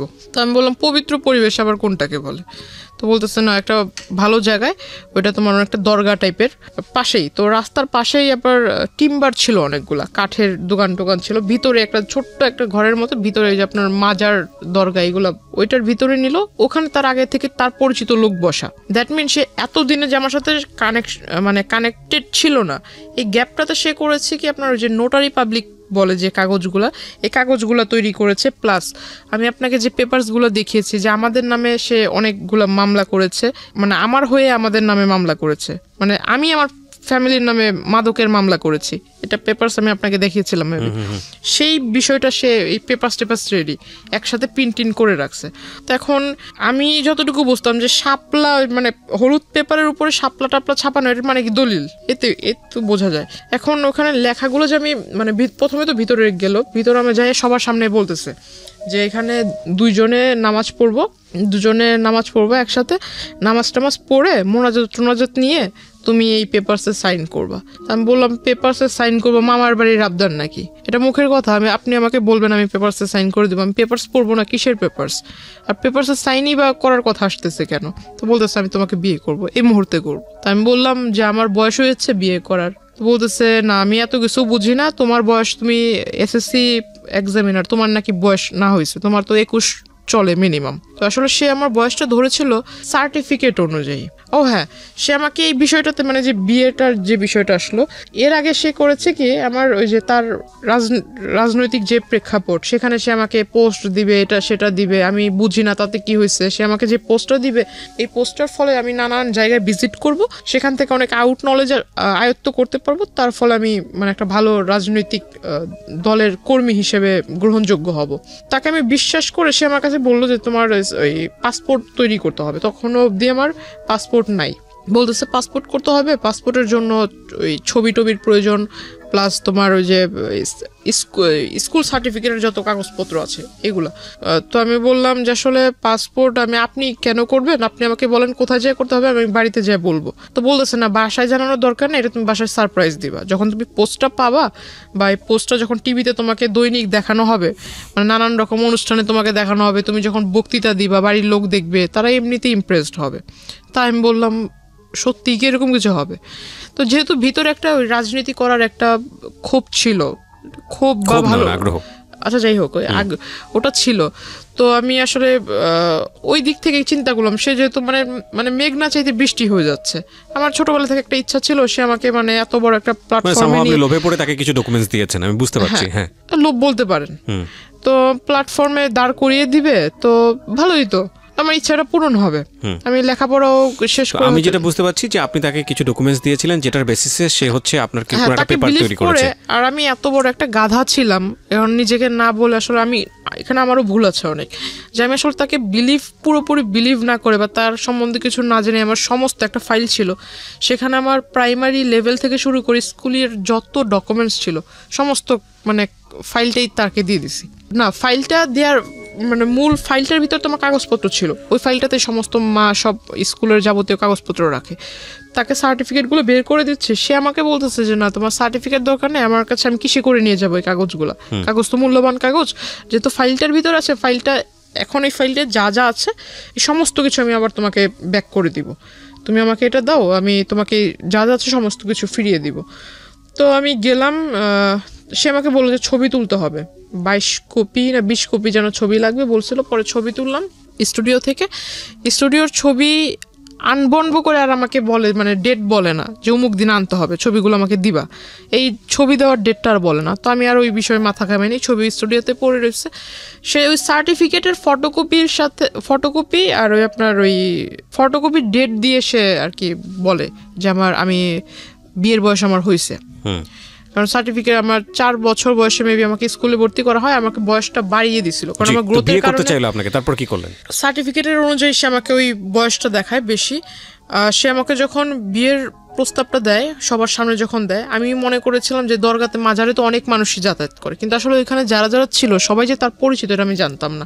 সে হঠাৎ করে আমি যখন না করি যে না আমি সাইন করব না, আর বিয়ে তো প্রশ্ন আসে না, আর আপনাকে আমি বিয়ে করব, আর যদি বিয়ে করিও তাহলে তো আমার বাড়ির লোককে জানাতে হবে। তারপর সে আমাকে বললো এই কথা, বলার পর আমি বললাম যে না আমার যেহেতু বাবা মা জন্ম দিয়েছে, জন্ম দেওয়ার যেহেতু তারা জন্ম দিয়েছে বড় করেছে, এখন আমি তার বিয়েটা তো তাদের ছাড়া করব না, আমি বিষয়টা আসলে তাদেরকে জানাবো, একদিনের সময় আমাকে দেন, আপনি একদিনের সময় দেন, আমি এটা বাসায় যা বলবো, তারপর কালকে আগামীকাল মানে তার মূলত তার ওইখান থেকে আমার চলে আসা দিয়ে কথা। তো সে করে কি আসলে উপরে মানে সে হয়তো বুঝতে পারে যে আমি বের হতে চাচ্ছি, সে উপরে দাঁড়িয়ে মানে আমি তো বসা, সে উপরে দাঁড়িয়ে মানে খুব খুব মানে হিট কি বলে এটা, খুব হাইলি আমাকে একটা পাঞ্চ করে মুখের ভিতরে, আর তার একটা ঘুষিতেই আমার এখান দিয়ে ফেটে যায়, রক্ত বের হয়।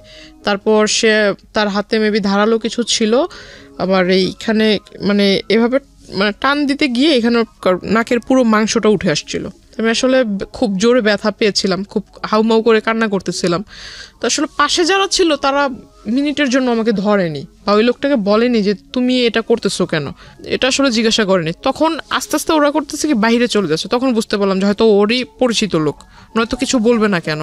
তো ওইখানে একটা মহিলা ছিল, আমি তাকে বললাম দেখেন আমি আসলে তাকে মানে ওইভাবে চিনি না, কিছুদিন ধরে চিনি, কিন্তু সে আমাকে জোর করে বিয়ে করবে এটা তো হয় না, আর আপনাদের এখানে এইগুলো ঘটতেছে আপনারা কিছু বলতেছেন না কেন। তো ওই মহিলার ওইখান থেকে সে ও করে কি আমাকে নিয়ে বের হয়ে যায়, বের হয়ে আমার এখান থেকে রক্ত বের হইতেছে, সে আমাকে রাস্তাটা টেনে নিয়ে যাচ্ছে। এক লোক জিজ্ঞাসা করতেছে যে মেয়ের মুখ থেকে রক্ত বের হচ্ছে, মাংস এখান থেকে ফেটে গেছে, আপনি মানে ওকে এইভাবে টেনে নিচ্ছেন কেন? সে বলতেছে আমার মেয়ে আরেকজনের সাথে ভেগে যাচ্ছিল, ওরে ধরে নিয়ে আসছি, তোরে মারবো না কি করব। সে মানুষের কাছে ওটা বলতেছে। সে যখন বলছে যে লোকটা জিজ্ঞাসা করছে সেই লোকটার আর বলার কিছু ছিল না, সে আমাকে নিয়ে গেল তারই পরিচিত এক। তো আপনি কিছু বললেন না কেন তখন? তখন আমি আসলে কিছুই বলিনি, এটা না বলার হয় মানে তখন, কিন্তু আমার মনে আছে যে আমি তখন কান্না করতেছিলাম খুব। Something fishy. আমি প্রথম কথা হচ্ছে যে আপনি গল্পটা যেভাবে বলছেন তাতে মানুষের অনেক প্রশ্ন তৈরি হবে, যেটা আমারও হচ্ছে। একটা মানুষকে আপনি প্রথম থেকেই বলছেন পছন্দ করেন না, যে মানুষটাকে আপনি পছন্দ করেন না সেই মানুষটা এত দূর যেতে পারে না, এটা একদম জেনারেল পারসেপশন। সেই মানুষটাকে আপনাকে মাজারে নিয়ে যাবে, সেই মানুষটা আপনার বাসায় ঢুকে যাচ্ছে, সেই মানুষটা আপনাকে সাজেশন দিচ্ছে, সেই মানুষটাকে আপনি আবার হচ্ছে আপনার ডকুমেন্টস সব কিছু দিয়ে দিচ্ছেন না। This is really unbelievable. এটা আমার কাছে পুরোটাই অবিশ্বাস্য মনে হচ্ছে। একটা জায়গা থেকে কোনো না কোনোভাবে আপনি ওনার প্রতি কোনো না কোনো দিক থেকে ফল ইন ছিলেন, নইলে এটা তার প্রতি দুর্বল তো ছিলাম যে আপনার লেখাপড়ার যে সাজেশনটা দিত ওই দিক থেকে তাকে রেসপেক্ট মানে যদি আমি বলি তালিবাজার বিষয়টা, তাহলে আমার মনে হয় এখানেও আপনার কোনো অবদান আছে। আমি জানি না, আমি আরো সামনের দিকে যেতে চাই, পুরো গল্পটা আমি নিয়ে আসতে চাই। জি বলুন। তারপর আচ্ছা, তারপর সে আমাকে মানে ওই জায়গায় অফিসটাতে নিয়ে গেল। অফিসে নিয়ে যাওয়ার পর সে আমাকে বললো যে তোমার এখানে তুমি সিগনেচার করবে, তো তোমাকে তো ওইখানে সবার সামনে মাত্র 2টা আঘাত করেছি, এর থেকেও বেশি কিছু করতে পারি, তো তুমি এখানে সিগনেচার করো। তখন আমি আসলে বললাম যে আপনি আমাকে একদিনের সময় দেন, আমি বাসায় যাই বিষয়টা ডিসকাস করি। তো সে আমাকে বলতেছে যে তুমি এই অবস্থায় বাসায় যাবার আমাকে পুলিশ কেসের ভিতরে ঝামেলার ভিতরে ফেলবা, আমি কি এতই কি বোকা নাকি, তোমাকে এই অবস্থায় ছেড়ে দিব। পরে সে আমাকে ওই এটা কি বলে যে মানে তার ফোনের ভিতরে ছিল আপনার কিছু যে সফটওয়্যার দিয়ে মেবি আমার পিকচারকে সে নেগেট করেছিল, কিছু পিকচার সফটওয়্যার দিয়ে। তো আসলে সফটওয়্যার দিয়ে এটা আসলে আমারই পিকচার ছিল না অন্য কারো পিকচার ছিল সেটা জানি, কিন্তু বডির ভিতর আমার মাথাটাই ছিল, বডি টোটালি ওপেন ছিল, বাট মাথাটা আমার ফেসে একদম স্পষ্ট দেখা যাচ্ছে। তো আমি আসলে খুব একটা মানে বিভ্রান্তকর পরিস্থিতি হয়ে যায় আমার জন্য। আমার মনে হয় ওই পরিস্থিতি আমি যেটা করেছি যে আসলে আমাকে সে যেভাবে বলছিল যে তুমি যদি এটা না করো তাহলে আমি যাই ওখানে বলবো, তোমাদের বাড়িতে সমস্ত কিছু বলবো, বলার পর তুমি আর মানে তোমার ফ্যামিলিও তোমার সাপোর্টে থাকবে না, তোমার জন্য কেউ পাশে আসবে না, তখন ঘুরে ফিরে তুমি নিজের থেকে আমার কাছে চলে আসবা, আমার কিছু করতে হবে না, তুমি নিজেই আসবা। তা আমি বললাম যে না, আমি বাসায় যেতে চাই, আমাকে ছাড়েন আপনি। তো বলতেছে বাসায় তো তুমি যাবা, আমিও তো যাইতে দিব, আগে সাইনটা করে যাও। তা আসলে আমার জন্য ওটা আমার মনে হয়, আমি জানি না অন্য কেউ আমার জায়গায় থাকলে কি করতো, কিন্তু আমার তখন মাথায় ছিল যে আমি আসলে এর কাছ থেকে মূলত এখান থেকে বের হয়ে বাসায় আজকে সমস্ত কিছু মানে একদম প্রথম থেকে সমস্ত কিছু বাসায় শেয়ার করব, তারপর যদি স্কুল কলেজ বন্ধ হয়ে যায় যাক, তাতে আমার কিছু যায় আসে না। তখন আমি আসলে তার ওই যেহেতু 2বার প্রথমে হিট করেছিল, পরে আবার 3-4 বার না করার ফলে সে আরেকবার আমাকে একটা ঘুষি দেয় মুখের ভিতর, পরে এখানে একটু ফুলে যায়, মানে একদম কালো হয়ে গেছিল। ওই অফিসে যারা ছিল তারা তখন বলতেছে যে আপনি এখানে নিয়ে আসছেন ভালো কথা, আপনি আমাদের পরিচিত ভালো কথা, আপনি একটা মেয়েকে এনে আপনার মেয়ের বয়সের থেকেও ছোট তার গায়ে হাত তুলতেছেন, তো বলতেছে ওরা আর আমার বিষয় এটা। তখন আসলে সে আমাকে বলতেছে তুমি কি সাইন করবা, মানে তুমি কি বাসায় যেতে চাও আদৌ, নাকি তুমি চাও যে আমি তোমাকে এখান থেকে উঠায় নিয়ে যাই। আমি বললাম যে আমি বাসায় যাবো। তো বলতেছে যদি বাসায় যেতে চাও ভালো মানুষের মতো সাইন করে দাও।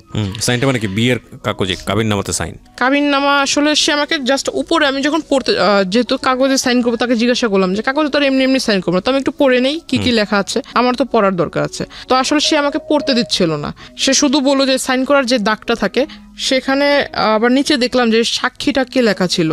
আমি তাকে জিজ্ঞাসা করলাম যে বিয়ে তো সাধারণত কাজী সাহেবরা পড়ায়, তো এখানে তো কোনো কাজই নেই, কিছু নেই, এটা কিভাবে বিয়ে হচ্ছে? তো বলতেছে না, এটা সব কোর্টের মাধ্যমে বিয়ে হচ্ছে। আমি কোর্ট থেকে সমস্ত কাগজ নিয়ে আসছি, দ্যাট মিন সে নিজেই অনেক লোকের স্বাক্ষর সে নিজেই দিয়ে দিছে। পরে যখন সে আমাকে বললো, তারপর আমি মনে হয়েছে যে আমি বাসায় চলে যাব, আর এই সাইনটা যদি না দেয় তাহলে তো সে আমাকে বাসায় যেতে দিবে না। আমি আসলে তখন সাইনটা করি। আচ্ছা, সাইনটা করার পর সে শুধু মানে সবচেয়ে খারাপ লাগছিল যে সে আমাকে দেখতে দিচ্ছিল না, লেখাগুলো দেখতে দিচ্ছিল না, শুধুমাত্র সাইন করার যে জায়গাটা ওই জায়গাটাই দেখতে। আর আরেকটা জিনিস দেখাইছে, সেটা হলো যে জায়গায় ছবি থাকে, দুজনের ছবি থাকে, সেখানে আমি দেখলাম যে সেখানে আমার কোনো ছবি না, ফেসবুক থেকে ডাউনলোড করে মানে একটা ছবি ডাউনলোড করে সেটাকে সে বের করছে, সাথে করে সেই নিয়ে আসছে ছবি, সেই সাথে করে ছবি নিয়ে আসছে আমার ছবি, সে ওখানে আমার সামনে গ্লু দিয়ে লাগাই দেওয়ার পর সে আমার সিগনেচার নিল, তারপর বললো যে ঠিক আছে এবার তুমি চলে যাও। বাসায় এসে সবাইকে বলার পর সবাই আমাকে খুব মানে রাগারাগি করে, প্লাস মা অনেকগুলো চর থাপ্পড়ও মারে, তো মানে খুব কান্নাকাটি করতেছিলাম। তখন বাবা সিদ্ধান্ত নিল যে না, তোমার আর লেখাপড়া করার দরকার নেই। তো ওখান থেকে আমার কলেজ স্টপ হয়ে গেল। কত সালের ঘটনা এটা? 2016 সাল, মাত্র কয়েক বছর আগের ঘটনা। হ্যাঁ, আমার কলেজে যাওয়া বন্ধ হয়ে গেল, ইভেন আমার ফোনটাও আমার কাছ থেকে নিয়ে নেওয়া হলো। একটা দাওয়াত ছিল, বিয়ের অনুষ্ঠানের দাওয়াত, তো সেখানে আমি, আমার আম্মু, আমার ছোট বোন, আমরা 3 জনই যাচ্ছিলাম সিএনজিতে করে। ওকে, সিএনজিতে করে যাওয়ার পথে হঠাৎ এটা আসলে তাকে হয়তো যদি কেউ নাই বলতো তাহলে তো সে তো জানতো না যে আমরা বের হব এখন। উনি করে কি যে আমাদের পিছন থেকে মানে গাড়িতে করে উনি ফলো করার পর উনি ওইখান থেকে আমাকে নিয়ে যায়। আপনি যে বাসায় গিয়ে বলার পরে আপনার ফ্যামিলি থেকে লেখাপড়া বন্ধ করে দিল, বাট আপনি যে সাইন করেছেন এত কিছু হয়েছে এগুলো বলেছি, বলার পরে তারা কি স্টেপ নিল? তারা আমাকে মানে একটু বাড়ির লোক যা করে আর কি করেছে, গায়ে হাত তোলায়, সেটা আপনার উপর করেছে। কিন্তু এটা তো যেহেতু আপনি সাইন করে আসছেন, এটা তো তখন পুলিশকে ইনফর্ম করা উচিত ছিল, সেটা করা হয়েছিল না হয়নি? সেটা ওরকম কোনো কিছু করেনি। না। দেখেন মানে একটা কথা আছে, মানে আমার প্রতি আসলে সবাই মানে এমন হচ্ছিল যেন আমি তাদের কোনো ফ্যামিলি মেম্বার না, আমাকে এমন মানে ভাবে সবাই মনে করছিল যে আপনারই দোষ এটা। হ্যাঁ রাইট। আমাদের এই গল্পের যে বিন্যাস বা যেভাবে আপনি এখানে উপস্থাপন করেছেন, এখানে অনেক মানুষই আপনার দিকে সন্দেহের তীর তুলবেন, এটা তোলার যথেষ্ট যুক্তিও আছে, সেগুলো নিয়ে আমি শেষের দিকে কথা বলবো। তার আগে আমি একটু জানাতে চাই যে দেখেন ফলস কোথায় কোথায় হচ্ছে। ফ্যামিলিতে জানিয়েছে এরকম একটা ঘটনা ঘটে গেছে, আমি কিন্তু অনেকগুলো পেপারে সাইন করে এসেছি, তারপরে উচিত ছিল তাৎক্ষণিকভাবেই পুলিশের কাছে যাওয়া এবং গিয়ে এই ঘটনা বলা পুলিশকে। ওনারা কিন্তু সেটা করেননি, তখন পর্যন্ত ওনারা পুলিশ নিয়ে চিন্তা করেননি, কোর্ট নিয়ে চিন্তা করেননি। কিন্তু এই ধরনের ক্রেজিনেস যদি একটা মানুষ দেখায় কারোর প্রতি, তাহলে অবশ্যই প্রথমেই পুলিশকে সেটা ইনফর্ম করা উচিত। নইলে অনেকে মনে করতে পারে যে পুলিশের কাছে বলবো না, ফ্যামিলির এই প্রবলেমগুলো নিয়ে মানুষকে জানাবো না, শেষ পর্যন্ত ওই যে বলে না যেটা প্রথমেই সমাধান হয়ে যেতে পারতো, শেষ পর্যন্ত এটা এত বড় হয়ে বাস্ট হয় যে শুধুমাত্র এটা ফ্যামিলি মেম্বার না, এটা পুরো দেশের লোকই জানে। রাইট নাও এই মেয়েটার ক্ষেত্রে এখন তাই হচ্ছে। তো এরপরে আপনি কি করলেন? কোথাও যাচ্ছিলেন বোধহয়, সিএনজি নিয়ে কিছু একটা। আমরা উনি আমাদের পিছনে ফলো করতেছিল। আমাদের বলতে আপনার সঙ্গে কে কে ছিল? আমি, আমার মা, আমার ছোট বোন। ওকে, তারপর তিনজনই যাচ্ছিলাম দাওয়াতে। তারপর তো পিছন থেকে উনি গাড়ি দিয়ে ফলো করছিল, তো ওনার সাথে আবার তিনজন ছেলেও ছিল ইয়াং এজের। উনি গাড়িতে বসা ছিল। উনি হঠাৎ করে ওভারটেক মেবি বলে এটাকে, পিছন থেকে গাড়ির সামনে এসে দাঁড় করিয়ে দেয়। তো হঠাৎ করে সিএনজিওয়ালা থামানোর পর ওই সিএনজিওয়ালাকে ওই ছেলেরা ইসা বলতেছে যে ভিতরে আমাদের লোক আছে, ওরা মানে আমরা ওদের সাথে কথা বলবো। আসলে আমি ছেলেদেরকে দেখে চিনতে পারিনি, পরে পিছন থেকে যখন বলতেছে যে তোদের ভাবিকে কিছু বলিস না, কোনো মতো খালি গাড়ি থেকে নামা, তখন আসলে তার কণ্ঠ টোন শুনে বুঝতে পারি। তখন আমি গাড়ি থেকে নাইমা যায়, তাকে ডিরেক্টলি জিজ্ঞাসা করি যে এগুলো করার মানে কি। তো উনি আমাকে ডিরেক্ট বলতেছে যে তোর সাথে আমার এই সম্পর্ক হয়ে গেছে, যেভাবেই হোক হয়েছে, আমার ইচ্ছা ছিল, আমার ইচ্ছা পূরণ হয়েছে, তো তুই আমার সাথে যোগাযোগ কেন বন্ধ করলি, যোগাযোগ কেন রাখলি না? তো রাস্তার মধ্যে এটা হচ্ছে, আশেপাশে লোকজন ছিল না? ওই রাস্তাটা আসলে একটু নির্জন টাইপের ছিল, যে টাইমটা ছিল ওই টাইমটাতে এত মানুষ ছিল না। ওকে। আমাকে বলতেছে যে তোর ভিতরে কি একটু ভয় জাগলো না যে আমি এই পেপারস দিয়ে ওই আই মিন তোর সাথে যে আমার এই যেভাবে হোক বিয়ে হয়েছে, এই কাগজ টাগজ দিয়ে তোর কিছু করব, তোকে ভয়ভীতি দেখাইতে পারি, এরকম কোনো ধারণা কি তোর মনে আসেনি? ওইখান থেকে আমাকে সে আমার মার ওইখান থেকে সে সামনে আসে। আমার মা তাকে তো প্রথম দিনে একবার দেখছে, তাকে চিনে। মার সামনে এসে সে যখন আমার বোনকে একটু টাচ করতে যায়, আমার মা তাকে মানে এরকম মানে চড় দেয় গালের ভিতরে। সে রেগে গিয়ে আমার মাকে আর কি ধাক্কা দেয়, আমার মা পড়ে যায়। তো হঠাৎ ওই সিএনজিওয়ালা যখন বলতে যায় যে আপনি কি এরকম এসে করতেছেন, তখন সিএনজিওয়ালাকে ওই 3টা ছেলে মারে। ওই সিএনজিওয়ালাকে মারা দেখে ওই আশেপাশের কবরস্থানের ওইখান দিয়ে ফুটপাথ দিয়ে লোক হেঁটে যাচ্ছিল, তারা আসার পর বলতেছে যে এখানে কিসের গ্যাঞ্জাম হচ্ছে, আবার ওই সিএনজিওয়ালাকে মারলেন আপনি কে? তখন সে পেপারস বের করে দেয় যে আমার বউকে বিয়ে হয়ে গেছে কিন্তু আমার কাছে তুলে দিচ্ছে না, আমার বউকে তার ফ্যামিলি তার গার্ডিয়ান আটকায় রাখছে বাসায়। এইটা বলে সে আমাকে আসলে ওইখান থেকে ওই পেপারস দিয়ে নিয়ে যায়। নিয়ে যাওয়ার পর সে আমাকে ডিরেক্টলি ওইখান থেকে নিয়ে যায়। ইভেন আমার মাকে যে ধাক্কা দিয়েছিল, আমার মা আমার বোন কিন্তু খুব কান্না করতেছে, আমার বোন ওকে দেখে কান্না করতেছে। আমার মা উঠতে উঠতে সে আমাকে গাড়িতে মানে উঠায় ফেলছে, আমাকে শুধু বলতেছে যে এই পেপারস গুলো কিন্তু সবকিছু, তুই যে এখন যদি না যাস তাহলে যে তোর মা বোনকে যে ছেড়ে যাচ্ছে এরাও কিন্তু থাকবে না, ভাবিস না, আমাকে এটা বলে। তো আমার কাছে আমি সর্বোপরি আমার বোন আমার কাছে সবচেয়ে প্রিয়, আর আমার মাও আমার কাছে সবচেয়ে প্রিয়।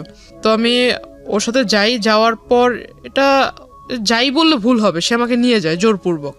আমাকে নিয়ে সে ডিরেক্টলি এক মহিলা, তারই পরিচিত এক মহিলা, ওই মহিলার বাড়িতে 4 দিন ছিলাম। 5 দিনের দিন সে অ্যারেস্ট হয়। তো 4 দিনই সে আমাকে খুব টর্চার করেছে ওই মহিলাটা। মানে দিনের বেলা মানে খাবারের টাইমে খাবার দিত, খাবারের টাইমটা শেষ তখনই এসে মানে বারবার বলতো যে তুই এরকম কেন করছিস, তুই যদি তার সাথে সাংসারিক জীবন যদি না শুরু করিস তাহলে মানে তোর এই ফ্যামিলির সমস্যা হবে, এই পেপারস দিয়ে অনেক সমস্যা করব।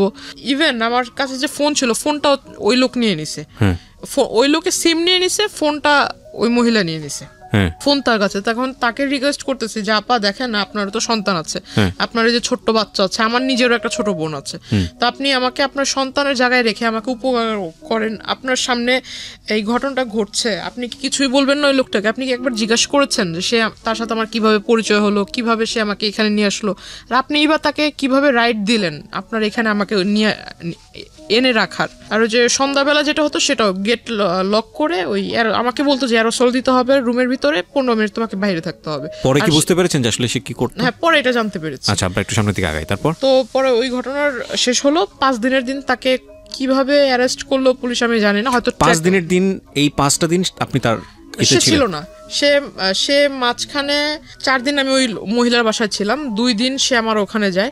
2 দিনে গিয়ে যে আমি আপনাকে বললাম যে আমার প্রচুর ঘুম হতো, কেন হতো এটা আমার কাছে কোনো আনসার ছিল না। আর দুপুরে যে খাবার ছিল, এখন আমি যার বাসায় আছি তাকে তো আর আমি বলতে পারি না যে আমার ইচ্ছে মতো খাবার দেন, আমি যেটা খাবো সেটাই আমাকে দিতে হবে। এখন সে যেটা দিচ্ছে আমার কোনো মতো খেতে হবে। আপনি কি সারাক্ষণ রুম বন্দি ছিলেন নাকি? রুমের ভিতরে বন্দি, মানে তাদের বাহিরের বের হইতে দিত না, যে রুমটাতে আমাকে রেখেছিল ওই রুমটাতেই। মানে রুমের ভিতরে কোনো ধরনের কোনো শাউট করা বা কারো হেল্প চাওয়া এটা করার সুযোগ ছিল সে না? আমাকে খাবার দিত, মেবি 10 তলাতে ছিল ফ্ল্যাটটা, আর একদম উইন্ডো নাই, শুধু একটা ছোট্ট একটা ব্যালকনি আছে, কিন্তু ব্যালকনির পাশে অন্য কোনো ফ্ল্যাট নেই, ঠিক আছে, একদম সামনে একদম খোলা পুকুরের মতো দেখা যাচ্ছে আর কি। আর সে খাবারটা যে দিত, মিলটা থাকতো আপনার ভাত এবং ডাল। এখন আমার সন্দেহ হতো যে ডালের ভিতরে কি এমন কিছু আছে যে আমার প্রচন্ড ঘুম আসে। আর ওই 2 দিন, মানে যে 2 দিন ওই লোকটা আসছিল, ওই 2 দিন আসলে সে আসছিল যেটা আমি জানি না, কিন্তু সে যাওয়ার পর আমি জানতে পারছি, ওই মহিলা বলছে যে উনি আসছিল। তো এর মাঝে যে কি হয়েছে আসলে আমার মনে নাই, কিন্তু আমার বডি নিয়ে আমার একটু ফিল হচ্ছিল যে আমার হ্যাঁ, আমার মানে প্রচুর শরীর ব্যথা করছিল। তখন আমি তাকে জিজ্ঞাসা করলাম যে আচ্ছা, আমি তো মানে আমি ওরকম কোনো হার্ড ওয়ার্কিংও করি নাই, বা আমি তো শুধু খাটের উপরেই বসে আছি, তো আসলে আমার মানে শরীরটা কেমন যেন লাগতেছে, যে আপনার কাছে যদি ব্যথার ট্যাবলেট থাকে আমাকে একটু দেন। তো বলতেছে না, তোমার কিচ্ছু হয়নি, তুমি সুস্থ, হয়তো রুমের ভিতরে সারাক্ষণ বসে থাকো এই জন্য এরকম। তো আমি বললাম যে রুমে যেহেতু সারাক্ষণ আপনি বলতেছেন আমি বসে থাকি, তাহলে আপনার ওখানে কোনো একটা কাজটা দেন, আমি ছোট ছোট মানে আপনাকে হেল্প করি, আপনার কাজে হেল্প করি। বলতেছে না, তোমার ওই রুমেই বসে থাকো। মানে আপনি তো নর্মালি ছিলেন, আপনার কথা শুনে যেটা মনে হচ্ছে মেন্টালি নর্মাল ছিলেন, লাইক আপনাকে তো এক জায়গায় ব্লক করে ফেলেছে, আপনার তো সামহাউ ফ্যামিলি ওখান থেকে স্কিপ করার কথা, ওইখান থেকে আপনার একটা আর্জি থাকা উচিত যে কোনোভাবেই হোক আমাকে এখান থেকে বের করো বা এরকম কিছু একটা। না, এটা তাকে ওই মহিলাকে তো অনেকবার কনভিন্স করেছি, প্লাস ওই মহিলার সাথে দেখা করার জন্য ওনাদেরই দলের কিছু লোক এসেছে, মানে এটা দেখার জন্য যে আসলে ওই লোক আমাকে কেনই বা আনছে এখানে, এনে এখানে রাখছে। মানে তাড়াতাড়ি মানে যে মহিলাটার বাসায় রাখলো ওই মহিলার সাথে ওই লোকের খুব ভালো রিলেশন, আবার ওই লোকের অগোচরে, ওই ব্যক্তির অগোচরে ওই মহিলা আবার তাদেরই দলের যে তাদের যে রাজনৈতিক দল, ওই দলের মানুষদের সাথে ওই লোকের ব্যাপারে খারাপ আলোচনা করতেছে। এটা আমি আমার রুম থেকে শুনছি, বাইরে যারা কথা হচ্ছে। তখন আমাকে হঠাৎ ডাকলো সবাই, ডাকার পর আমাকে বলতেছে আচ্ছা, আপনার ভিতরে এমন কি দেখে সে এত পাগল হয়েছে? আসলে কি আপনাদের জমি জমার জন্য কি আপনাকে বিয়ে করা, নাকি আপনাদের সাথে আসলে ভালোবাসার কোনো সম্পর্ক আছে? তখন আমি তাদেরকে ফুল ডিটেলস বলি। তো আমি বললাম যে দেখেন, পারলে আমাকে একটু মানে একটু উপকার করেন, হয় আমার বাড়ির লোকের সাথে কথা বলায় দেন, আর না হয় আমাকে আপনারা একটু নিজ দায়িত্বে বাড়িতে পৌঁছায় দেন। এর বিনিময়ে যদি টাকা পয়সা চান আমি চেষ্টা করবো আমার বাড়ি থেকে নিয়ে দেওয়ার জন্য। তখন আমাকে ওই যে একটা লোক আর কি বলে, একটা ব্যাড প্রপোজাল দেয় যে এইটা যেহেতু সে তার মতো একটা বুড়া লোক যদি মানে আপনার সাথে এরকম করার চিন্তা ভাবনা করতে পারে, তাহলে আমরা করলে সমস্যা কোথায়? আমরা তো এরকম চাইলেও পাই। প্রপোজালগুলো দেয়, তারা আমাকে বলতেছে যে আমাদের লিডারের মতো লোক যদি এইটা করার সিদ্ধান্ত নিতে পারে, তাহলে আমাদের কাছে তো মেয়েরা আসতেই চায় না। আমরা কি ভুল করছি? আমরা কেন এরকম পাই না? তো আমাকে সে ব্যাড প্রপোজাল দেয়। তখন আমি আসলে বুঝতে পারি যে আসলে এও হলো ওই কোয়ালিটিরই মানুষ, মানে স্কিপ করার কোনো রাস্তা নাই। না, এদেরকে আমি বললে তো আর উল্টা তাদের আবার এই সমস্ত ওদের সাথে যা যা কথা হয়েছে আমার কাছ থেকে তো সমস্ত কিছু শুনছে। শোনার পর আমি যে ওই লোকের কথা বললাম, ওই লোক খারাপ এটা সেটা যে বললাম, এগুলো আবার যা ওই লোকের কাছে বলে দিছে। প্রিয় শ্রোতা, এখানে একটা বিষয় আপনাদেরকে পরিষ্কার করতে চাই। জান্নাতকে বা জান্নাতের আজকের এই জীবনের জন্য জান্নাতের ভাষ্য অনুযায়ী যে ব্যক্তিটি দায়ী, আমরা তার নাম পরিচয় এখানে উপস্থাপন করছি না, যেহেতু এটা ইনভেস্টিগেটেড শো না, কিন্তু আমরা অনুষ্ঠানের শেষে গিয়ে তাকে ফোনে কানেক্ট করব, তার নাম পরিচয় গোপন রেখেই আমরা তাকে ফোনে কানেক্ট করব এবং তার বক্তব্যও আমরা আজকে আপনাদেরকে শোনাবো। আমরা প্রথমে জান্নাতকে বা জান্নাতের যে পরিবার এখানে এসেছে তাদের সবাইকে ফ্লোর দিতে চাই, তাদের কথা শুনতে চাই, এবং সেখান থেকে যে প্রশ্নগুলো উদ্ভাবন হবে সেগুলো নিয়ে আমরা যে ব্যক্তিটি আজকে জান্নাতের জীবনের জন্য এই জায়গাটায় দায়ী, তার সঙ্গে আমরা কথা বলবো একেবারে অনুষ্ঠানের শেষে। সুতরাং সঙ্গে থাকবেন আশা করছি। এখানে একটা বিষয় আপনাদেরকে পরিষ্কার করতে চাই। জান্নাতকে বা জান্নাতের আজকের এই জীবনের জন্য জান্নাতের ভাষ্য অনুযায়ী যে ব্যক্তিটি দায়ী, আমরা তার নাম পরিচয় এখানে উপস্থাপন করছি না, যেহেতু এটা ইনভেস্টিগেটেড শো না, কিন্তু আমরা অনুষ্ঠানের শেষে গিয়ে তাকে ফোনে কানেক্ট করব, তার নাম পরিচয় গোপন রেখেই আমরা তাকে ফোনে কানেক্ট করব এবং তার বক্তব্যও আমরা আজকে আপনাদেরকে শোনাবো। আমরা প্রথমে জান্নাতকে বা জান্নাতের যে পরিবার এখানে এসেছে তাদের সবাইকে ফ্লোর দিতে চাই, তাদের কথা শুনতে চাই, এবং সেখান থেকে যে প্রশ্নগুলো উদ্ভাবন হবে সেগুলো নিয়ে আমরা যে ব্যক্তিটি আজকে জান্নাতের জীবনের জন্য এই জায়গাটায় দায়ী, তার সঙ্গে আমরা কথা বলবো একেবারে অনুষ্ঠানের শেষে, সুতরাং সঙ্গেই থাকবেন আশা করছি। আমি কথা না বাড়িয়ে গেস্টের কাছে আবারও ফিরতে চাই, আমরা যেখানটায় ছিলাম তারপর। ওই লোক 5 দিনের যেদিন ধরা খায় ওই দিন দিনের বেলা সে আসে, আইসা মানে আমাকে জিজ্ঞাসা করে যে তুই এগুলো বলছিস আমার নেতাকর্মীর কাছে। আমি বললাম না তো, আমি এত কিছু তো বলিনি। তো বলতেছে না যে এগুলো বলছিস, তারা আমাকে মিথ্যা বলেন। আপনি স্কিপ করেন কিভাবে ওখান থেকে? স্কিপ করার কোনো সুযোগ ছিল না। কি হলো, মানে বেরোলেন কিভাবে? তাকে অ্যারেস্ট করে সে আমাকে আপনি জানলেন, আপনি কিভাবে বেরোলেন? আপনি তো আগে জানেননি অ্যারেস্ট হয়েছে। হ্যাঁ, ওইখানে হয়েছিল কি, আমি ওই তাদের মধ্যে একজনকে রিকোয়েস্ট করেছিলাম যে আপনারা কি মানে তার ওয়াইফ বাচ্চা কারো ডিটেলস জানেন কি, বা তার ওয়াইফের নাম্বার আছে কিনা। তো একজন বলতেছে যে হ্যাঁ তার ওয়াইফের সাথে তো আমাদের খুব ভালো রিলেশন। তাই আমি বললাম আপনি একটু পারলে ওনার ওয়াইফের সাথে আমার কথা বলায় দেন, আর না হলে ওনার ওয়াইফকে এখানে আসতে বলেন। ওনাকে বলি, তো ওই লোকটা করছে কি যে ওই লোকটা আবার আমাকে ওই দিনই বললো যে তুমি আমার বোনের মতো, এরকম করে বললো। তো আমি আবার একটু বিলিভ করে ফেললাম, যেহেতু বোন বলছে হয়তো ভালোই হবে। তো উনি করছে কি ওনার ওয়াইফকে আনার পর ওনার ওয়াইফ আমাকে বলতেছে যে চল তুই আমার সাথে চল, মানে খুব রাগান্বিত হয়ে বলতেছে।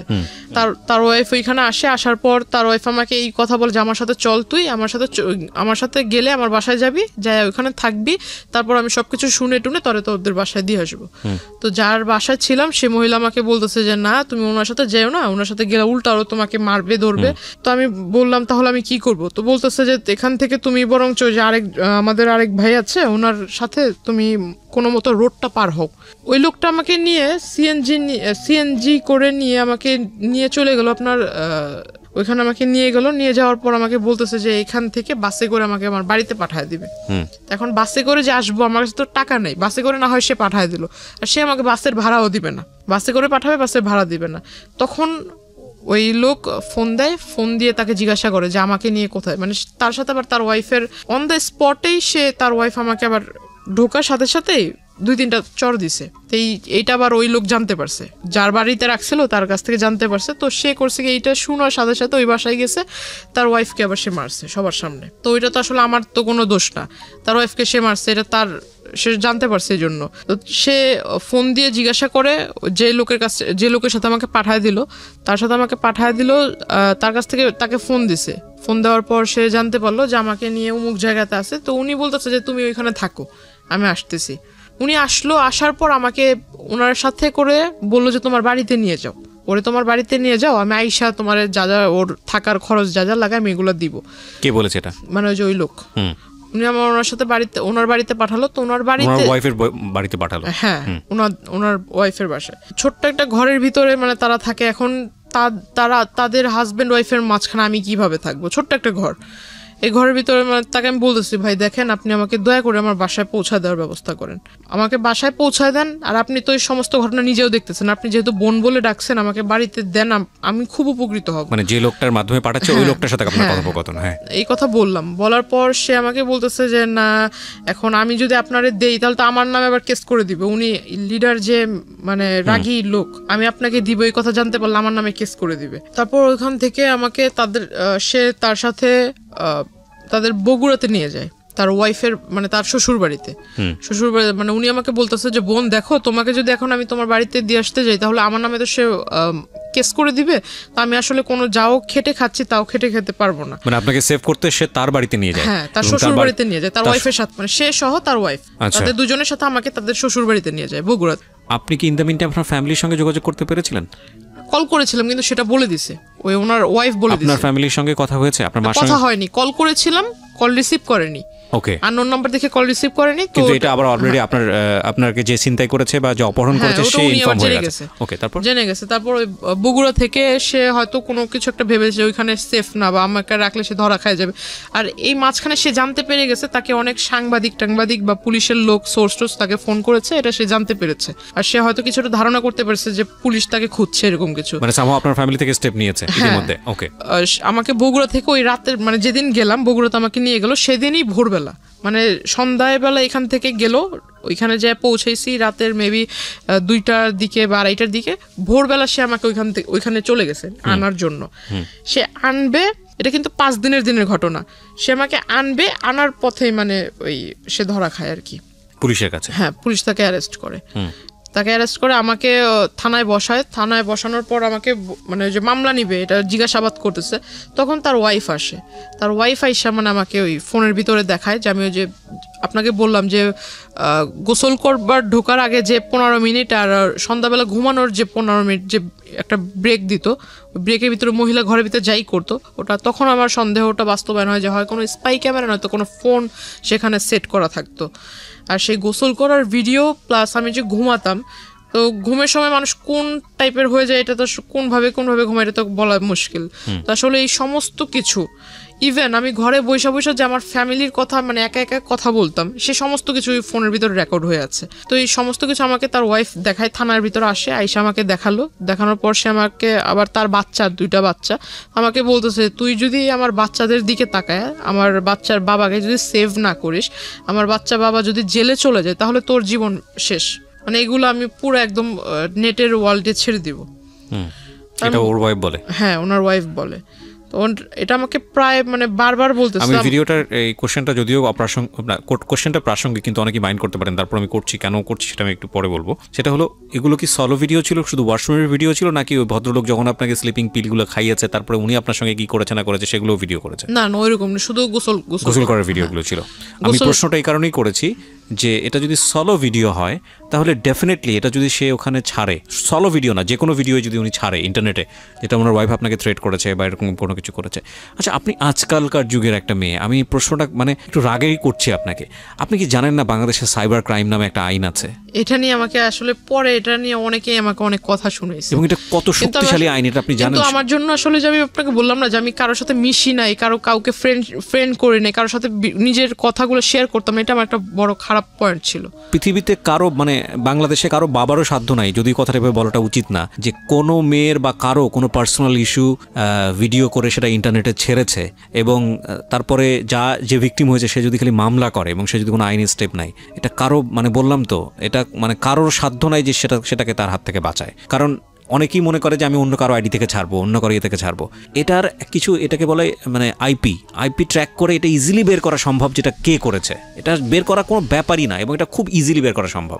এবং এগুলো অহরহ উদাহরণ আছে ইন্টারনেটে, ফেসবুকে এরকম ঘটনা ঘটতেছে এবং তারা অ্যারেস্ট হচ্ছে। যাই হোক, তারপরে কি হলো?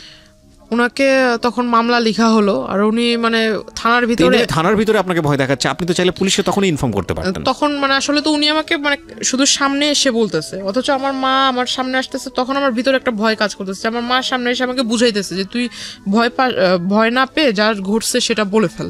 আসলে আমার ভিতর চিন্তা যে এই মহিলা যেভাবে বলতেছে, এখন এটা যদি সবার কাছে দেখায়, এখন একটা মেয়ের কাছে তো তার মানে শুধু মেয়ে না, যে কোনো মানুষের কাছে তার সম্মান অনেক ইম্পর্টেন্ট। হ্যাঁ, এখন এটা যদি আমি যে এলাকা থেকে বিলংস করি, এটা তো মানে অনেকটা গ্রাম্য এলাকার মতো, তো এখানে যদি এই জিনিসটা একবার ছড়ায় তাহলে তো আমার কথা নিলাম বাদ দিলাম, আমার ফ্যামিলিটা কি হবে? আর আমার মা তো এত বছর ধরে নানুর বাসায় আছে, আমার বাবার বাসায় থাকলে একটা আরেক কথা। ইনস্ট্যান্টলি আপনার জবানবন্দি নিয়েছে? ওই সময় আপনার জবানবন্দি নিয়েছে না পরে নিয়েছে? মানে যে কোর্টে যে নেয়, কোর্টে তো অনেক পরের বিষয়। থানাতে কি হয়েছে আপনি সেটা বলেন? থানাতে মামলা হয়। হ্যাঁ, কি মামলা হয়? থানাতে মামলা হয় যে আমার যে কি বলে মাইনর, হ্যাঁ ওই যে নারী ও শিশু, মানে তখন তো আমার বয়সটা হয়নি। হ্যাঁ, নারী ও শিশু নির্যাতন আইনে মামলা হয়, অপহরণ মামলা, এটার মামলা হয়। মামলা হওয়ার পর তাকে থানাতে সারা রাত্র রাখা হয়, পরের দিন তাকেও কোর্টে মেবি পাঠানো হয় আর আমাকেও পাঠানো হয় আপনার যে হসপিটালে। বগুড়া কোর্টে? না না না, আপনাকে অ্যারেস্ট করেছে কোথায়? অ্যারেস্ট করেছে ঢাকাতে। ঢাকাতে অ্যারেস্ট করেছে, ওকে। তো আপনি ছিলেন তো বগুড়াতে? বগুড়া থেকে সে যখন ঢাকায় নিয়ে আসছে ওই দিনই, নামার পরে ঢাকাতে ল্যান্ড করার পরে, ওকে, ল্যান্ড তো না, ঢাকাতে আসলে আসার পরে। হ্যাঁ, তো আমাকে মানে কোর্টে নিয়ে যায়, কোর্টে যে ডক্টরের যে চেকআপগুলো থাকে ওখানে থাকে, তো ডক্টর আমাকে, মহিলা ডক্টর বলতেছে যেটা ঘটেছে সেটা বলবেন। এখন মহিলারা তো আমি আর বলতে পারি না যে আমার এই মানে আমি তো নিজেই কনফিউজ যে আমাকে আদৌ কোনো ট্যাবলেট খাওয়াইছে কিনা, আদৌ আমাকে কোনো মানে কিছু খাওয়াইছে কিনা। এখন আমি বলতেছি যে না আসলে ওরকম কিছু না, আমার ভয়টা ছিল যে ওনার ওয়াইফ যদি কিছু একটা করে ফেলে, আমাকে যেভাবে বলতেছিল। আর ওনার ওয়াইফের পয়েন্টটা খেয়াল করবেন প্রিয় দর্শক এবং শ্রোতা, একটা যেটা হচ্ছে মামলা কিন্তু হয়েছে অপহরণ নারী নির্যাতন মামলা, ওখানে কিন্তু ওই মামলা কিন্তু তিনি অ্যারেস্ট, কিন্তু মামলা যেইটার উপরে বেসিস করে মামলার গতিবিধি যাবে সেটা হলো এই মেডিকেল রিপোর্টটা, এটা খুব ইম্পর্টেন্ট। এবং হ্যাঁ, মেডিকেল রিপোর্টটাতে যেটা আসতেছে সেটা খুবই ইম্পর্টেন্ট, পাশাপাশি পারিপার্শ্বিকভাবে অনেক বিষয়ও লজিক্যাল ব্যাপার আছে যে না ঠিক আছে তাহলে ওনাকে তুলে নিয়ে গেল কেন বা এরকম কেন করলো, সেগুলোও আছে, কিন্তু মেডিকেল রিপোর্টটা খুবই ইম্পর্টেন্ট। সেখানে কি হয়েছে দেখেন, বলেন। তারপর আমি আসলে ওনার ওয়াইফের কথা চিন্তা করে আমি ভাবলাম যে যেহেতু আমি সামনে ম্যাজিস্ট্রেট আমাদের পরিচিত, পরিচিত ম্যাজিস্ট্রেট, কিন্তু ম্যাজিস্ট্রেট আমার কথা শুনে সে খুব রাগান্বিত হয়ে যায়। আমি যখন বলি সেও খুব রেগে যায় যে যেটা ঘটতেছে তুমি সেটা বলতেছো না কেন, তুমি অন্যভাবে কথা বলছো কেন। তো আমি এটা করলাম, করার পর মানে এখান থেকে তাহলে আমাকে তখন ওই একটা পুলিশ মানে যে মহিলাটা আমাকে মহিলা কনস্টেবল যে নিয়ে গেছিল সে আমাকে বলতেছে তুমি যে এই কাজটা করলে এখন এই লোকটা তো বেঁচে গেল, তোমার এই জবানবন্দির উপরে বেঁচে গেল। ওই জবানবন্দির উপরে যে সে আসলে জামিন পেয়ে যাবে আমি ভাবছিলাম যে মানে যেটা হয়েছে আসলে ভালো তো হয়নি, কিন্তু আমারও তো হাত পা বাঁধার মতোই। মানে অন্য সবাই চিন্তা করতেছে যেটা হয়েছে হয়েছে, মানে তুমি মরে গেছো আবার মরার চিন্তা করতেছো কেন, সবাই আমাকে এইভাবে বলতেছে। তা আমার কথা হইতেছে যে বাবা যখন দেখবে, মা যখন দেখবে এই বিষয়টা তখন কি ভাববে। ডিসিশন পাওয়ার পর আমরা নিজেদের যতটুকু যথাসাধ্য চেষ্টা করে যে আসামিকে অ্যারেস্ট করছি, তা আসামিকে অ্যারেস্ট করে লাভটা কি হলো। ডেফিনেটলি মানে ক্ষিপ্ত হওয়া উচিত, আমরা নিজেরাই ক্ষিপ্ত হয়ে যাচ্ছি আপনার কথা শোনার পরে। খুব রেগে যায় তখন, আসলে আমি চুপচাপ ছিলাম। তখন আমাকে সে রাগ করে আমাকে বলতেছে যে ওরে বাড়িতে দিয়েও লাভ নাই, এর থেকে বোঝা যাইতেছে যে আসামির সাথে ওর ভালো কম্বিনেশন আছে। ইউ ডোন্ট ডিজার্ভ ইট, প্রথম কথা হচ্ছে এটা, কারণ আপনি এত বড় রকমের ভুল করেছেন, আনথিঙ্কেবল। ওকে, তারপর তখন আর আমাকে মানে কেউ পাত্তা দিচ্ছিল না, কেউ দাম দিয়ে কথা বলছিল না, কেউ আমাকে মানে কোনো একটা ভালো কিছুর জন্য বলছিল না, সবাই যেন এরা চলতো। 4 মাস না 5 মাস পর সে জেল থেকে বের হয়। বের হওয়ার সাথে সাথে আমার মামির সাথে কন্ট্যাক্ট করে, আমার মামির সাথে একটা ভালো রিলেশন তৈরি করে ফেলে। মামির কাছে এই পিকচারগুলো পাঠায়, মামি আমাকে এই পিকচারগুলো দেখায়। মামিকে পিকচার কি নেটের মাধ্যমে পাঠিয়েছে নাকি মেইল করে? মেসেঞ্জারে উনি পাঠিয়েছে। সেটা তো নেটে ছাড়া হলো না, ব্যক্তিগতভাবে আদান প্রদান হয়েছে, কিন্তু নেটে ছেড়েছে আপনি নিশ্চিত হয়েছেন কিভাবে? এটা তো মামির ফোন থেকে, মানে ওনার যে আপনার আইডি খুলে যে ওইটাতে ছাড়ছে সেটার লিংক মামিকে দিয়েছে, আইডির লিংকটা মামি আইডিতে ঢুকে পিকচার উনি দেখছে, দেখার পর আমাকে দেখাইছে। তখন আসলে আমি সুইসাইড করার আর কি মানে প্ল্যানটা করি। তখন থেকে মানে সে করে কি ওই যে ওই পেপারস গুলা দিয়ে অভিযোগ করে 13টা জায়গাতে অভিযোগ করার পর আস্তে আস্তে মানে যে আপনার বাড়িতে র্যাব, তারপর পুলিশ, ডিভির লোক দিনে 3-4 বার করে এসে।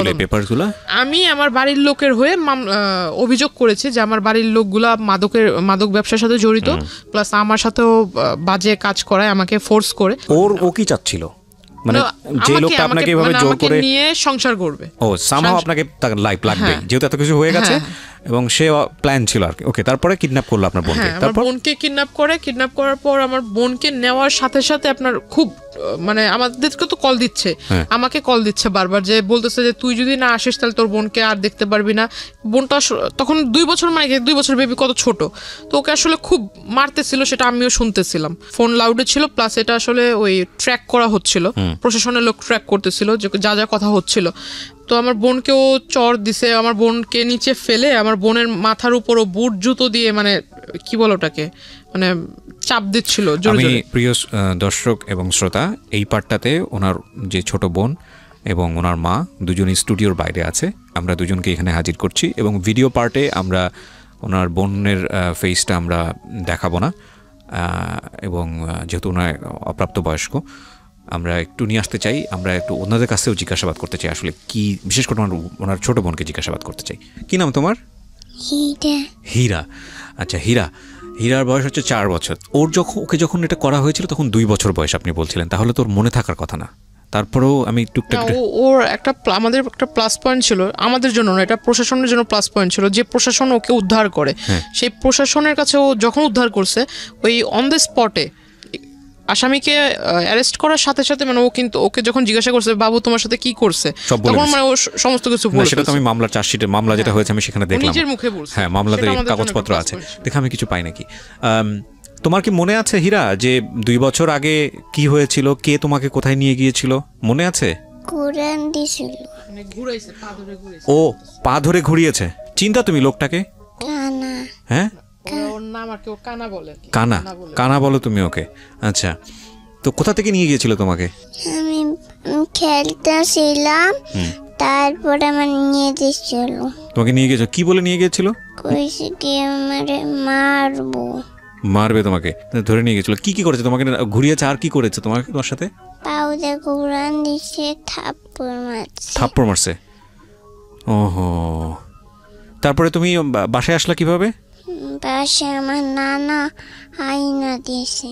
আচ্ছা, কিভাবে উদ্ধার হয়েছিল আমাকে একটু বলেন তো। আচ্ছা, যে ওকে মানে আমাকে ওই লোক বলছিল যে তোর বোনকে যে আমি যে নিয়ে আসছি, যেভাবে নিয়ে আসছি, যে মাধ্যমে নিয়ে আসছি, এখন ওর মুক্তিপণ হিসেবে যেটা চাই সেটা হলো তুই।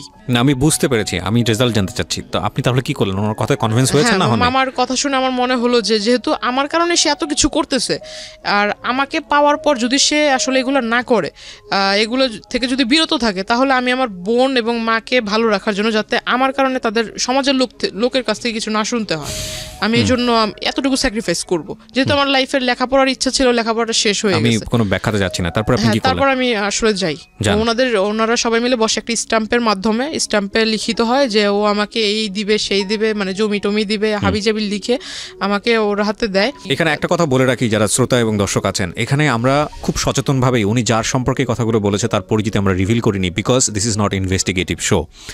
এবং শুধু এটাই না, উনি যাকে মামা বলছেন বা যাদের আশেপাশে যে লোকজনের কথা আছে, they are highly background in our society, very very high background. এখানে আপনি বললে অবাক হয়ে যাবেন যেখানে কারা কারা ওনার সঙ্গে জড়িত। হ্যাঁ, মানে এমন কেউ নাই প্রশাসনের টপ লেভেল থেকে শুরু করে, মানে রাজনীতিবিদ থেকে শুরু করে ওনার আত্মীয় স্বজন, বাট আমরা কারোর পরিচয় রিভিল করিনি। বাট আমি কথাটা এই কারণেই বলছি যে এইরকম একটা ব্যাকগ্রাউন্ডে থাকার পরেও একটা মেয়ে এই পরিমাণ ভিকটিম হতে পারে আমাদের সোসাইটিতে, that is quite unthinkable to me. মানে আমি ভাবতে পারতেছি না এই কারণে যে মানে এতটা কিভাবে সম্ভব, বলেন। তারপর আমি ওখানে যাওয়ার পর দেখলাম, আমি যেদিন থেকে গেলাম, যাওয়ার পর দেখলাম যে একদম সে আর আগের মতো নাই, সে একদম ভালো না। আমি যতদিন ছিলাম ততদিন আর কোনো সমস্যা নেই। কতদিন ছিলেন?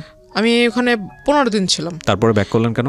ব্যাক করার কারণ হলো, সে 15 দিনের ভিতরে তার সাথে আমার এমনি কোনো গ্যাঞ্জাম হয়নি, শুধু গ্যাঞ্জাম হতো এটাই, সে বারবার আমাকে বলতো যে তোর বাড়িতে কল দে, আমি তোর বাড়ির লোকের সাথে কথা বলবো, তোর বাড়ির লোককে আমাকে মেনে নিবে, আমাকে মেনে নিতে হবে। 65 বছরের একজন বৃদ্ধ লোক, সে বারবার আমাকে এটাই বলতো। এবং আপনি হচ্ছেন তখন 17-18 বছর বয়স। হ্যাঁ, আর আমাকে বারবার এক কথা বলতো যে তোরে যদি আমি না পাই, আমি যেভাবে চাই সেভাবে যদি না পাই। মোস্ট কমন ওয়ার্ড, যারা ক্রেজি হয় ছেলেরা তাদের এটা খুব কম। তোরে যদি আমি না পাই অ্যাসিড মারবো, বা তো অন্য কারো হতে দিব না, কমন ওয়ার্ড। আপনি ছেলেরা কমন ওয়ার্ড কিভাবে বলবেন? সাথে অ্যাসিড নিয়ে আসছে হাতে করে, ওকে, সাথে করে অ্যাসিড নিয়ে আসছে। আচ্ছা, মামা আমাকে বাসায় যেতে বললো, বাসায় চলে যাই। বাসায় যাওয়ার পর আমি আসলে গেছি, তার পরের দিনই আমার নামে মামলা করে যে আমি তার বাসা থেকে আসার সময় জিনিসপত্র চুরি করে নিয়ে আসছেন। হ্যাঁ, তার জমি জমার টাকা পয়সা, তার পাসপোর্ট, তার নাকি ট্রান্সপোর্টের লাইসেন্স। বাংলাদেশে এই মামলা অসংখ্য মেন নামে করে যখন এই যে বাসা থেকে চলে আসে। এই একটা মামলায় আছে, এটাই করা হয় এই শুধুমাত্র কিছুদিন হ্যারাসমেন্ট রাখার জন্য। এন্ড ডেফিনেটলি সেটা আপনার ভাগ্যে হয়েছে আমার যেটা মনে হয়। তারপর আপনি অ্যারেস্ট হয়েছেন। হ্যাঁ, আমি যখন মানা করি যে আমি ওই লোকের সাথে যাব না, তখন তারা আমাকে কোর্টে পাঠিয়ে দেয়, এবং আমার নানা ওর সাথে ছিল, নানাকেও তারা কোর্টে পাঠিয়ে দেয়। আমার নানা চলে যায় কেরানীগঞ্জের জেলে, আর আমি চলে যাই ওই যে। নানাও জেলে চলে যায়? হ্যাঁ, নানা ছিল 2 দিন, কারণ নানাকে আর আমাকেই নি, স্যার কাউকে নেয়নি, আসামি করেছে আপনাদের দুজনকেই। তো যাই হোক, আপনি কতদিন ছিলেন জেলে? আমি 3 দিন ছিলাম। আর আপনার নানা ছিল 2 দিন। তারপর আপনাদেরকে জামিনে বের করে কে? হ্যাঁ, না আমার নানি বের করে। আপনার মার সাথে একটু কথা বলবো আমি। হ্যাঁ, আপনার মাকে আপনি দিবেন, উনি ইশারায় কথা বলুক, আপনি আমার হয়ে কোশ্চেনগুলো ওনাকে করেন, তাহলে উনি যদি অ্যান্সারটা বলবে, ওটাও আপনি দুবাস হিসেবে কাজ করেন, ওটা আপনার কাছে রাখেন। আমি একটু আপনার সঙ্গে কথা বলতে যাচ্ছি, সেটা হলো যে আপনার মেয়ে যে এত কিছু করেছে, মানে এত ঘটনা ঘটেছে, এখন মেয়েকে নিয়ে কি চিন্তা করছেন? কিছু বলতে চান আপনি? বোঝান তো। আচ্ছা, আমার মা বলতেছে যে আমার গার্ডিয়ান হিসেবে আমার বাবা মা না, আমার নানা নানি হলো আমার মেন গার্ডিয়ান। বাট আমার নানা নানি কয়দিন বাঁচবে, হয়তো কিছু আর 2-1 বছর পর তারা মারা যাবে। তো মারা যাওয়ার পর আমার গার্ডিয়ান হিসেবে কে থাকবে? কেউ থাকবে না। কিন্তু আমার বোনের গার্ডিয়ান দিক থেকে যদি আমি বলি, আমার মা বাবা কিন্তু আমার বোনের গার্ডিয়ান না, এখন আমি হলাম ওর গার্ডিয়ান না, আমাকেই আমার মা বাবার ভূমিকাটা পালন করতে হবে। বাবা থাকতেও নাই, মূল কথা যে বাবা থাকতেও নাই আসলে। হ্যাঁ, তো এখন আমার ওই বোনটার ক্ষেত্রে মানে আমাকেই অভিভাবক হিসেবে থাকতে হবে। তো এখন আমি তো হলাম একা, আমার যদি মানে এখন বিয়ে হয়ে যায়, আমার মা মানে যেটা বেশি ভাবতেছে, যদি আমার বিয়ে না হয় তাহলে আমি আমার মাকেই বা দেখবো কিভাবে, বোনকে দেখবো কিভাবে, কারণ বোনের প্রতি আমার বাবার একটা আকর্ষণ, যেটা আপনার মা ভাবছে, এটা আপনার মা ভাবছে। আমার বোন। আচ্ছা, আমার হয়ে এই প্রশ্নটা একটু তাকে করেন, সেটা হলো যে আপনার মার কি এটা ভাবা উচিত না, মানে যে বিয়ের আগে অন্তত লেখাপড়া করে আপনাকে একটা আপনার আয় রোজগারের নিজের পায়ে দাঁড়ানোর ব্যবস্থাটা করা উচিত? জিজ্ঞেস করেন ওনাকে।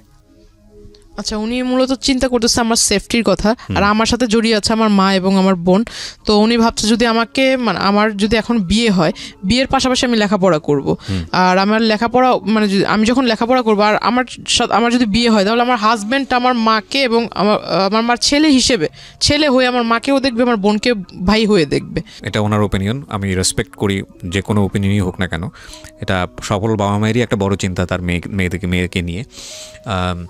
আপনার যে অতীতটা মানে দগদগে ঘা সেটা আপনাকে সারাটা জীবন সাফার করাবে। এটা আপনাকে মেনে নিয়েই সামনে চলতে হবে, বিকজ আমরা চাইলে রাতারাতি সমাজটা চেঞ্জ করে ফেলতে পারি না। আমাদের সমাজের কিছু কিছু সমস্যা আছে, সেগুলো পরিবর্তন হয়তো বা হবে, কিন্তু এটা আপনাকে মেনেই সামনে আগাতে হবে। এখানে আমার কোশ্চেন, সমাজের লোক কি এটা বোঝে না যে আজকে অন্যের মেয়ের সাথে এটা হয়েছে, কালকে তো আমার মেয়ের সাথে এটা ঘটতে পারে, তো আমি এগুলো কেন বলবো? ডেফিনেটলি সবার বোঝা উচিত, কিন্তু এটা আপনাকে মাথায় রাখতে হবে যে সমাজের আসলে খুব বেশি দায় এখানে নাই। আপনাকে নিয়ে কে কি চিন্তা করলো সেটা নিয়ে আপনি কি চিন্তা করছেন সেখানে আপনার দায় আছে। হ্যাঁ, এখন সমাজের 100টা মানুষকে নিয়ে যদি আপনি চিন্তা করেন, আপনি তো স্বাভাবিক জীবনযাপন করতে পারবেন না। এই যে আমি রাস্তায় বের হয়েছি, কোন মানুষটা আমাকে কি মনে করছে, এই যে আজকে আমি গল্পটা বলে গেলাম, কালকে আমার দিকে কোন লোক কীভাবে তাকাবে, এত কিছু মনে করলে তো কোনোদিন জাস্টিস আসবে না। So you have to speak. না, আপনি আজকে বললেন বলে কালকে আরেকটা মেয়ে এসে সাহস করে বলার সুযোগ পাবে, এবং যখন আপনারা বলা শুরু করবেন তখন এই কালপিটগুলো কিন্তু থামবে, রাইট? সো আপনাকে বলতে হবে, আপনার অধিকারের জন্য আপনাকে বলতে হবে।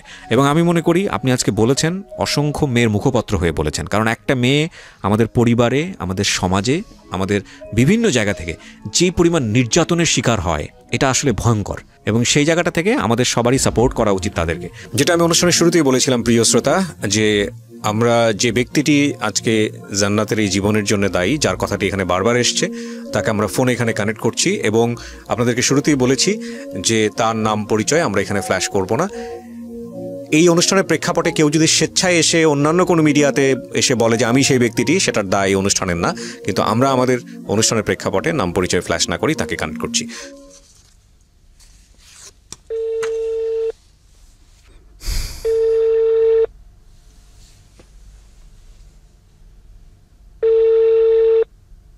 জি, আসসালামু আলাইকুম ভাইজান, কেমন আছেন? ভালো আছেন আপনি? আলহামদুলিল্লাহ। আচ্ছা, আপনার কাছে ফোন দিয়েছি জানার জন্য, সেটা হচ্ছে জান্নাত নামে কোনো মেয়ে কি আপনি চেনেন? হ্যাঁ, চিনি। আচ্ছা, উনি এসেছিলেন আমাদের এখানে, জীবন গল্পটা এখানে বলেছে, তো পুরো জীবন গল্পেই যেটা হয়েছে যে আপনার নামটা জড়িত। হ্যাঁ, তো আমরা যে গল্পটা নিলাম সেখানে আমরা দেখেছি যে মূল বিষয়টা যেটা এসছে, বেশ কয়েকটা বিষয়, এই বিষয়ে আপনার বক্তব্য জানার জন্য আপনাকে ফোন দেয়া। এবং এই 1 নম্বর সেটা হলো যে উনি যেটা দাবি করেছেন যে এক পর্যায়ে ওনাকে আপনি প্রেমে পড়তে বাধ্য করেন বা এরকম একটা কিছু, এবং তারপরে যেটা হয় যে ওনাকে আপনি কিডন্যাপ করে বিয়ে করেন, জোর করে বিয়ে করেন, এবং কিছু কাগজে সাইন নেন। এটা কতটুকু সত্য? 100% মিথ্যা। ইনশাআল্লাহ আমি কোরআন শরীফ হাতে নিয়ে আপনাদের সামনে বসবো, আমি সব এভিডেন্স দিয়ে আপনার সাথে বসবো। কিন্তু আমার এখানে যে এভিডেন্সটা আমি পেয়েছি, এই ঘটনার প্রেক্ষাপটে আপনার বিরুদ্ধে একটা মামলা হয়। হ্যাঁ, ওই মামলাটাতে সে 22 ধারা কি জবানবন্দি দিয়েছে, ওটা কি দেখছেন? না, জবানবন্দির আমার হাতে যে চার্জশিটটা আছে, সেই চার্জশিটে আমি যেটা দেখতে পাচ্ছি, এখানে চার্জশিটে আপনাকে দোষী প্রমাণ করা হয়েছে।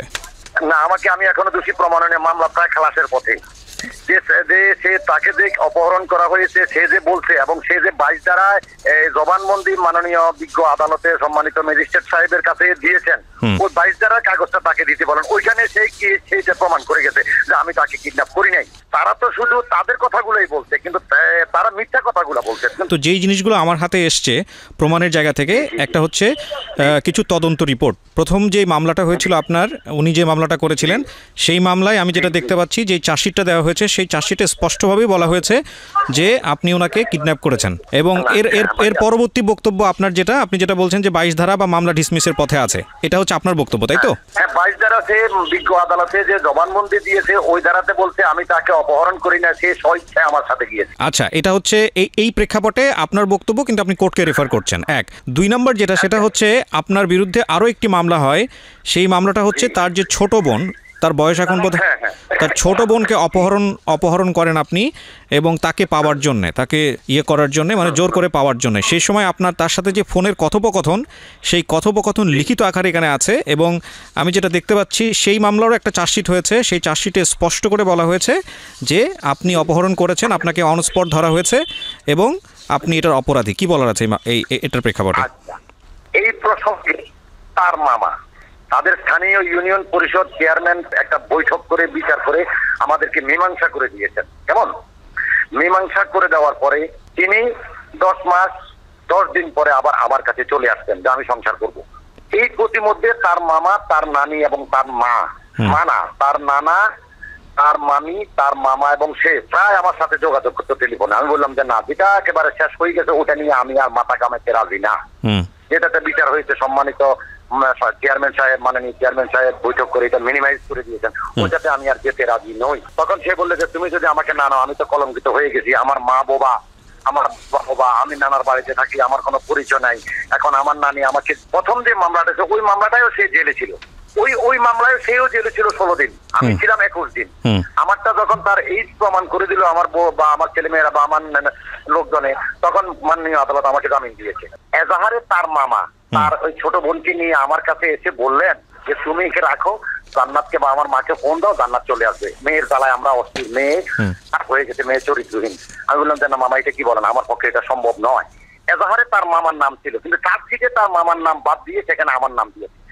একজনও সাক্ষী দিতে আসে না, কোনো মামলাকে সাক্ষী দিতে। আচ্ছা, সবশেষে আমি আপনার নিশ্চয়ই আপনার বলার অনেক কিছু আছে, আমি আপনাকে বলার জায়গা থেকে, আমি এই জায়গাটা থেকে আমি মনে করি আপনার বলতে দেওয়া উচিত, কিন্তু আমি শেষমেশ যে প্রশ্নটা করতে চাই মানবিক জায়গা থেকে, আমি প্রথম যে ব্যাপারটা আমি আপনাকে পরিষ্কার করি, আমাদের অনুষ্ঠানের উদ্দেশ্য আপনি দোষী না জান্নাত দোষী সেই বিষয়টা প্রমাণ করা না।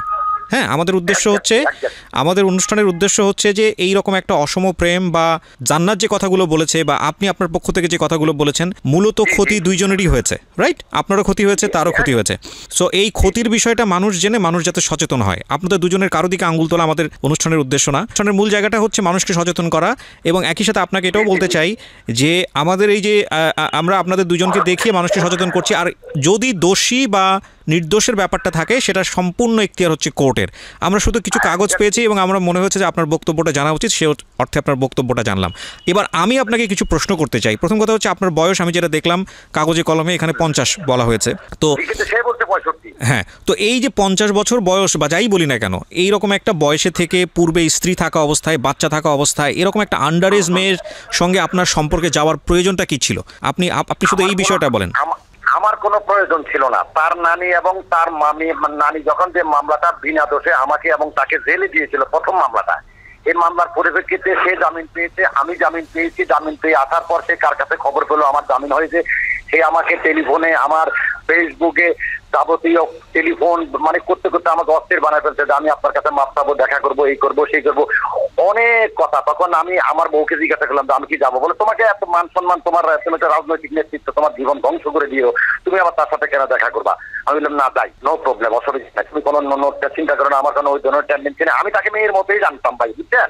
আপনি তাকে মেয়ের মতো জানতেন, সে আপনাকে বিয়ে করতে চেয়েছে, এগুলো কি বিশ্বাসযোগ্য? মানে আপনি বলেন, আপনি যদি একটা রাজনীতি ব্যক্তিত্ব হয়ে থাকেন, মানে আমাকে কি বিয়ে ভাই, আমাকে যদি তার ভয়েস রেকর্ড গুলো আপনি শোনেন, আমার কাছে সব আছে তথ্য। ওরা কিন্তু ওদের গুলা দিয়েছে, আমি কিন্তু আমার গুলা এবং ওদের গুলা দুইটা আপনাকে প্রডিউস করবো।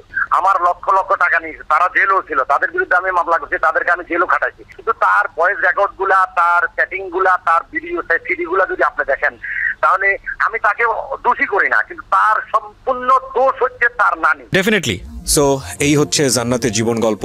আমি শেষ বেলায় এসে খুব ছোট্ট করে যে কথাটি বলতে চাই সেটা হলো যে জান্নাত কতটুকু ভুল করেছে, কিংবা যে ব্যক্তিটি, যিনি 50 ব্যক্তি জান্নাতের এই জীবনের জন্য দায়ী, যিনি নিজেকে এখনও জান্নাতের স্বামী বলে দাবি করলেন, তিনি কতটুকু ভুল করেছেন সেটা আমাদের আজকের এই অনুষ্ঠানে আঙ্গুল দিয়ে তাদের দুজনকে আঙ্গুল দেয়া বা আঙ্গুল দিয়ে দেখিয়ে দেওয়া আমাদের উদ্দেশ্য নয়। আমরা শুধু বলতে চাই যে জান্নাতের মতো ভুল যেন আপনি না করেন, কিংবা যে ব্যক্তিটি জান্নাতের এই জীবনের জন্য দায়ী বা আদৌ দায়ী কিনা সেটা কোর্ট প্রমাণ করবে, সেই রকম অবস্থায় যেন আপনি না যান, কারণ ক্ষতিটা আসলে দুজনেরই হয়েছে।